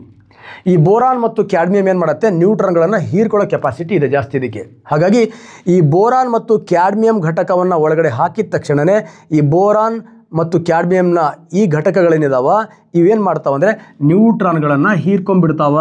ನ್ಯೂಟ್ರಾನ್ಗಳನ್ನು ಹೀರ್ಕೊಂಡಾಗ ತನ್ನಷ್ಟಕ್ಕೆ ತಾನೇ ವಿದಳನ ಆಗಲಿಕ್ಕೆ ನ್ಯೂಟ್ರಾನ್ಗಳು ಇಲ್ಲಿ ಕಡಿಮೆ ಆಗಿಬಿಡುತ್ತೆ. ಆವಾಗ ವಿದಳನ ಕ್ರಿಯೆ ಏನಾಗುತ್ತೆ, ಸ್ಟಾಪ್ ಆಗುತ್ತೆ. ಇದನ್ನೇ ನಾವು ನಿಯಂತ್ರಿತ ಸರಪಳಿ ಕ್ರಿಯೆ ಅಂತ ಕರಿತೀವಿ. ನಿಯಂತ್ರಿತ ಸರಪಳಿ ಕ್ರಿಯೆನ ನ್ಯೂಕ್ಲಿಯರ್ ಕ್ರಿಯಾಕಾರಿಯ ಯಾವ ಘಟಕ ಮಾಡುತ್ತೆ ಅಂದರೆ controlling rod. Controlling rod complete ನ್ಯೂಟ್ರಾನ್ಗಳನ್ನು ಅಬ್ಸರ್ವ್ ಮಾಡಿಕೊಂಡು ವಿದಳನ ಕ್ರಿಯೆಯನ್ನು ಸ್ಟಾಪ್ ಮಾಡಿ, ಸರಪಳಿ ಕ್ರಿಯೆಯನ್ನು ಸ್ಟಾಪ್ ಮಾಡಿ ನ್ಯೂಕ್ಲಿಯರ್ ಕ್ರಿಯಾಕಾರಿಯನ್ನು ಸ್ಥಗಿತಗೊಳಿಸುತ್ತೆ. ಈ ಥರ ನ್ಯೂಕ್ಲಿಯರ್ ಕ್ರಿಯಾಕಾರಿಯನ್ನು ಸ್ಥಗಿತಗೊಳಿಸುವ, ನಿಯಂತ್ರಣ ಮಾಡ್ತಕ್ಕಂಥ ನ್ಯೂಕ್ಲಿಯರ್ ಕ್ರಿಯಾಕಾರಿಯ ಘಟಕ ಯಾವುದಪ್ಪ ಅಂತ ಕೇಳಿದ್ರೆ ನಿಯಂತ್ರಕ ಸರಳು ಆರ್ ಕಂಟ್ರೋಲಿಂಗ್ ರಾಡ್ಸ್ ಅಂತ ಕರಿತೀವಿ. ಈ ಕಂಟ್ರೋಲಿಂಗ್ ರಾಡ್ಗಳನ್ನು ಬೋರಾನ್ ಅಥವಾ ಕ್ಯಾಡ್ಮಿಯಂಗಳಿಂದ ನಾವು ಕಂಟ್ರೋಲಿಂಗ್ ರಾಡನ್ನು ಮಾಡ್ತೀವಿ. ಸ್ನೇಹಿತರೆ, ಅರ್ಥ ಆಗಿದೆ ಅಂತ ಅನ್ಕೋತೀನಿ. ಕ್ಲಿಯರ್? ನೋಡಿ, ಈಗ ಎಕ್ಸಾಂಪಲ್, ಇದು ವಿದಳನ ವಸ್ತು ಇದೆ. ಇದರಿಂದ ನ್ಯೂಟ್ರಾನ್ಗಳು ಪಟ ಅಕ್ಕಪಕ್ಕ ಮಂದಕಾರಿ ಇದೆ, ಪಟ ಬರ್ತಾ ಇದೆ. ಆ ನ್ಯೂಟ್ರಾನ್ಗಳು ಉಷ್ಣವನ್ನು ಹೊರಗಡೆ ಹಾಕ್ತಾ ಇದೆ. ಈ ಸ್ಟಾಪ್ ಮಾಡಬೇಕಪ್ಪ ಅಂದರೆ ಮೇಲ್ಗಡೆಯಿಂದ ನಾವು ನಿಯಂತ್ರಕ ಸರಳುಗಳನ್ನು ಇಂಜೆಕ್ಟ್ ಮಾಡ್ತೀವಿ. ನಿಯಂತ್ರಕ ಸರಳುಗಳು ನ್ಯೂಟ್ರಾನ್ಗಳನ್ನು ಹೀರ್ಕೊಳ್ಳುತ್ತೆ. ವಿದಳನ ಕ್ರಿಯೆ ಸ್ಟಾಪ್ ಆಗುತ್ತೆ. ಸರಪಳಿ ಕ್ರಿಯೆ ನಿಯಂತ್ರಿತ ಸರಪಳಿ ಕ್ರಿಯೆ ಆಗುತ್ತೆ. ನ್ಯೂಕ್ಲಿಯರ್ ಕ್ರಿಯಾಕಾರಿ ಸ್ಟಾಪ್ ಆಗುತ್ತೆ. ಈ ಥರ ನಮಗೆ ಬೇಕಾಗಿರ್ತಕ್ಕಂತಹ ಕೆಪಾಸಿಟಿಯ ನ್ಯೂಕ್ಲಿಯರ್ ವಿದಳನವನ್ನು ಮಾಡಿಕೊಂಡು, ಶಕ್ತಿಯನ್ನು ಪಡ್ಕೊಂಡು ಅಥವಾ ವಿದಳನವನ್ನು ಕಂಟ್ರೋಲ್ ಮಾಡಿ ನಾವು ನ್ಯೂಕ್ಲಿಯರ್ ಕ್ರಿಯಾಕಾರಿಯನ್ನು ನಿಯಂತ್ರಣ ಮಾಡ್ತಕ್ಕಂಥ ನ್ಯೂಕ್ಲಿಯರ್ ಕ್ರಿಯಾಕಾರಿಯ ಭಾಗ ಯಾವುದಪ್ಪ ಅಂತ ಕೇಳಿದ್ರೆ ದಟ್ ಈಸ್ ಕಂಟ್ರೋಲಿಂಗ್ ರಾಡ್. ಹಾಗಾದರೆ ಈ ಥರ ಈ ಯುರೇನಿಯಂ 235ಇಂದ ಬಿಡುಗಡೆ ಆಗ್ತಕ್ಕಂಥ ಉಷ್ಣವನ್ನು ನಾವು ಈ ಕೂಲೆಂಟನ್ನು ಬಳಸ್ಕೊಂಡು ಉಷ್ಣ ಹೊರಗಡೆ ತಗೊಂಡು ಹೋಗ್ತೀವಿ. ಆ ಅಗಾಧ ಪ್ರಮಾಣದ ಉಷ್ಣ ಏನಿದೆ, ಆ ಉಷ್ಣ ಬಲ ಅಂದರೆ ಫೋರ್ಸನ್ನು ಕ್ರಿಯೇಟ್ ಮಾಡುತ್ತೆ. ಆ ಫೋರ್ಸಿಂದ ಟರ್ಬೈನ್ಗಳು ತಿರುಗುತ್ತೆ. ಟರ್ಬೈನ್ ತಿರುಗಿ ಅದರಿಂದ ಜನರೇಟ್ಗಳು ವಿದ್ಯುತ್ ಶಕ್ತಿಯನ್ನು ಉತ್ಪತ್ತಿ ಮಾಡುತ್ತೆ. ಅದು ಹೇಗೆ ಮಾಡುತ್ತೆ ಅನ್ನೋದನ್ನು ಈಗ ಮುಂದೆ ನಿಮ್ಮ ಜೊತೆಗೆ ತೋರಿಸ್ತಾ ಹೋಗ್ತೇನೆ. ಸ್ನೇಹಿತರೆ, ನಿಮಗೆಲ್ಲ ಆಲ್ರೆಡಿ ಗೊತ್ತಿದೆ. ಸಿಂಪಲ್, ನಾವು ಇದು ಒಂದು ನ್ಯೂಕ್ಲಿಯರ್ ಕ್ರಿಯಾಕಾರಿಯ ಚಿತ್ರ. ಇಲ್ಲಿ ನಾವು ವಿದಳನ ವಸ್ತುವನ್ನು ಯುರೇನಿಯಂ 230 ಪುಷ್ಟೀಕರಿಸಿದ ಯುರೇನಿಯಂ 235 ಹಾಕ್ಕೊಂಡಿದ್ದೀವಿ. ಈ ರೆಡ್ ಕಲರಲ್ಲಿದೆ. ಇಲ್ಲಿ ಆ ನ್ಯೂಟ್ರಾನ್ಗಳ ವೇಗವನ್ನು ಕಡಿಮೆ ಮಾಡಲಿಕ್ಕೆ ಭಾರಜಲವನ್ನು ತುಂಬಿಕೊಂಡಿದ್ದೀವಿ. ಮಂದ ನ್ಯೂಟ್ರಾನಿಂದ ಹೊಡಿತಿದ್ದೀವಿ. ನ್ಯೂಟ್ರಾನ್ಗಳು ಪಟ ಬರ್ತಾ ಇಲ್ಲ, ಯಾಕಂದರೆ ಭಾರಜಲ ಪಟ ನ್ಯೂಟ್ರಾನ್ಗಳ ವೇಗ ಕಡಿಮೆ ಮಾಡ್ತಾ ಇದೆ. ಆ ನಿಧಾನವಾಗಿ ಬರ್ತಕ್ಕಂಥ ನ್ಯೂಟ್ರಾನ್ಗಳು ಅಗಾಧ ಪ್ರಮಾಣದ ಉಷ್ಣವನ್ನು ಉತ್ಪತ್ತಿ ಮಾಡ್ತಾ ಇದೆ. ಆ ಉಷ್ಣ ಏನಾಗುತ್ತೆ, ಈ ತಂಪು ಕಾರಿಯ ಮೂಲಕ ಆ ತಂಪು ಕಾರಿ ಆ ಉಷ್ಣವನ್ನು ಹೀರ್ಕೊಂಡು ಹೊರಗಡೆ ಬರುತ್ತೆ. ಈ ಉಷ್ಣ ವಿನಿಮಯಕಾರಿ ಆ ತಂಪು ಕಾರಿಯನ್ನು ಹಬೆಯನ್ನಾಗಿ ಪರಿವರ್ತನೆ ಮಾಡುತ್ತೆ. ಆ ಹಬೆ ಈ ಕಡೆ ಟರ್ಬೈನ್ಗಳನ್ನು ಏನು ಮಾಡುತ್ತೆ, ತಿರುಗಿಸುತ್ತೆ. ಟರ್ಬೈನ್ ಗರ ಜನರೇಟ್ಗಳು ವಿದ್ಯುತ್ ಶಕ್ತಿಯನ್ನು ಉತ್ಪತ್ತಿ ಮಾಡುತ್ತೆ. ಈ ಥರ ನ್ಯೂಕ್ಲಿಯರ್ ಕ್ರಿಯಾಕಾರಿಯನ್ನು ಬಳಸ್ಕೊಂಡು ಅಣು ಬಾಂಬನ್ನು ಒಳಗಡೆ ಬ್ಲಾಸ್ಟ್ ಮಾಡಿ ಅದನ್ನು ಸರಪಳಿ ಕ್ರಿಯೆಯನ್ನು ನಿಯಂತ್ರಣ ಮಾಡಿ ನಾವು ವಿದ್ಯುತ್ತನ್ನು ಉತ್ಪತ್ತಿ ಮಾಡ್ತಕ್ಕಂತಹ ಈ ಸಾಧನವನ್ನು ನ್ಯೂಕ್ಲಿಯರ್ ವಿದ್ಯುತ್ ಕ್ರಿಯಾಕಾರಿಗಳು ಅಂತ ಕರಿತೀವಿ. ಈಗ ಕ್ರಿಯಾಕಾರಿ ಸ್ಟಾಪ್ ಮಾಡಬೇಕಪ್ಪ ಅಂದರೆ ಕಂಟ್ರೋಲಿಂಗ್ ರಾಡ್ಸ್, ಬೋರಾನ್ ಅಥವಾ ಕ್ಯಾಡ್ಮಿಯಮಿಂದ ಮಾಡಿರ್ತಕ್ಕಂಥ ಕಂಟ್ರೋಲಿಂಗ್ ರಾಡ್ಸನ್ನು ಒಳಗಡೆ ಇಳಿಸ್ಬಿಟ್ರೆ ಅದು ನ್ಯೂಟ್ರಾನ್ ಅಬ್ಸರ್ವ್ ಮಾಡ್ಕೊಳ್ಳುತ್ತೆ. ಸರಪಳಿ ಕ್ರಿಯೆ ಸ್ಟಾಪ್ ಆಗುತ್ತೆ. ಈ ಥರ ನಮಗೆ ಎಷ್ಟು ಬೇಕೋ ಅಷ್ಟು ಉಷ್ಣವನ್ನು ಉತ್ಪತ್ತಿ ಮಾಡಿಕೊಂಡು ಆ ಉಷ್ಣದಿಂದ ಆ ಕೂಲೆಂಟನ್ನು ಹಬೆಯನ್ನಾಗಿ ಪರಿವರ್ತನೆ ಮಾಡಿಕೊಂಡು ಆ ಹಬೆಯಿಂದ ಟರ್ಬೈನ್ಗಳನ್ನು ತಿರುಗಿಸ್ಕೊಂಡು ನಮಗೆ ಬೇಕಾದಷ್ಟು ವಿದ್ಯುತ್ ಶಕ್ತಿಯನ್ನು ಉತ್ಪತ್ತಿ ಮಾಡ್ಕೊಳ್ತಕ್ಕಂಥ ಒಂದು ಬ್ಯೂಟಿಫುಲ್ ಸಾಧನಕ್ಕೆ ನಾವೇನಂತ ಕರಿತೀವಿ, ನ್ಯೂಕ್ಲಿಯರ್ ಕ್ರಿಯಾಕಾರಿ ಆರ್ ನ್ಯೂಕ್ಲಿಯರ್ ರಿಯಾಕ್ಟರ್ ಅಂತ ಕರಿತೀವಿ. ಅರ್ಥ ಆಗಿದೆ ಅಂತ ಅನ್ಕೋತೀನಿ ಸ್ನೇಹಿತರೆ. ನೆಕ್ಸ್ಟ್, ನ್ಯೂಕ್ಲಿಯರ್ ಕ್ರಿಯಾಕಾರಿಯ ಹೃದಯವನ್ನು ಏನಂತ ಕರಿತೀವಿ ಅಂತ. ಹೃದಯ, ಓಕೆ, ಸಿಂಪಲ್, ಚಿತ್ರದಲ್ಲಿ ಹೇಳ್ಬಿಡ್ತೀನಿ. ನ್ಯೂಕ್ಲಿಯರ್ ಕ್ರಿಯಾಕಾರಿಯ ಹಾರ್ಟ್ ಪಾರ್ಟ್ ಯಾವುದಪ್ಪ ಅಂತ ಕೇಳಿದ್ರೆ ದಟ್ ಇಸ್ ದ ಕೋರ್. ಕನ್ನಡದಲ್ಲಿ ಇದನ್ನು ನ್ಯೂಕ್ಲಿಯರ್ ಕ್ರಿಯಾಕಾರಿಯ ಗರ್ಭ. ಈ ನ್ಯೂಕ್ಲಿಯರ್ ಕ್ರಿಯಾಕಾರಿಯ ಚಿತ್ರ ನಿಮಗೆ ಗೊತ್ತಿತ್ತು ಅಂದರೆ ಈಸಿಯಾಗಿ ಗೊತ್ತಾಗ್ಬಿಡುತ್ತೆ. ನ್ಯೂಕ್ಲಿಯರ್ ಕ್ರಿಯಾಕಾರಿಯ ಗರ್ಭ ಇದೆ. ಒಂದು ಸ್ಟೀಲ್ ಟ್ಯಾಂಕ್. ಈ ಸ್ಟೀಲ್ ಟ್ಯಾಂಕ್ನ ಒಳಗಡೆ ಏನಿದೆ, ಮಾಡರೇಟರ್ ಮಂದಕಾರಿ, ನೆಕ್ಸ್ಟ್ ಇಂಧನ, ನಿಯಂತ್ರಕ ಸರಳುಗಳು.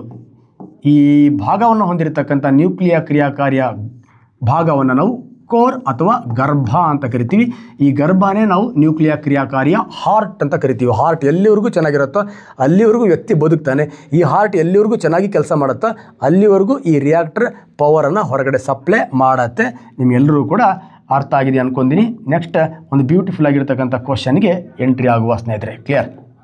ನೋಡಿ, ನ್ಯೂಕ್ಲಿಯರ್ ಫ್ಯೂಷನ್ ಕ್ರಿಯೆಯಲ್ಲಿ ಯಾವ ಇಂಧನವಾಗಿ ಬಳಸುತ್ತೆ? ನೋಡಿ, ಇಷ್ಟೆಲ್ಲ ನಾವೇನು ಮಾಡ್ತೀವಿ, ಆಗ್ಲಿಂದ ನಾವು ನ್ಯೂಕ್ಲಿಯರ್ ವಿದಳನ ಯುರೇನಿಯಂ 235, ಪ್ಲೂಟೋನಿಯಂ 239, ಯುರೇನಿಯಂ 233 ಇದ್ರ ಬಗ್ಗೆನೇ ಮಾತ್ರ ಯೋಚನೆ ಮಾಡ್ತಾ ಬರ್ತೀವಿ. ಆದರೆ ಇಲ್ಲಿ ಗೂಟ ಇಟ್ಬಿಡ್ತಾನೆ ನ್ಯೂಕ್ಲಿಯರ್ ಫ್ಯೂಸನ್ ಅಂತ. ಏನಿದು ನ್ಯೂಕ್ಲಿಯರ್ ಫ್ಯೂಸನ್ ಅಂದರೆ? ಸಿಂಪಲ್, ಆಲ್ರೆಡಿ ಹೇಳಿದ್ವಿ ನಾವು. ಒಂದು ಭಾರವಾಗಿರ್ತಕ್ಕಂಥ ಪರಮಾಣುವಿನ ಬೀಜ 2 ಹೋಳುಗಳಾಗತ್ತೆ, ನ್ಯೂಕ್ಲಿಯರ್ ವಿದಳನ. 2 ಹಗುರವಾಗಿರ್ತಕ್ಕಂಥ ಪರಮಾಣುವಿನ ಬೀಜ ಸೇರಿ ಒಂದು ಭಾರವಾಗಿರೋ ಪರಮಾಣುವಿನ ಬೀಜ ಆಗತ್ತೆ, ನ್ಯೂಕ್ಲಿಯರ್ ಸಮ್ಮಿಲನ. ಭಾರವಾಗಿರೋ ಪರಮಾಣು ಬೀಜ ಯಾವುದು? ಒಂದು ಯುರೇನಿಯಂ 235 ಇರ್ಬೋದು, ಆರ್ ಯುರೇನಿಯಂ 233 ಇರ್ಬೋದು, ಆರ್ ಪ್ಲುಟೋನಿಯಂ 239 ಇರ್ಬೋದು.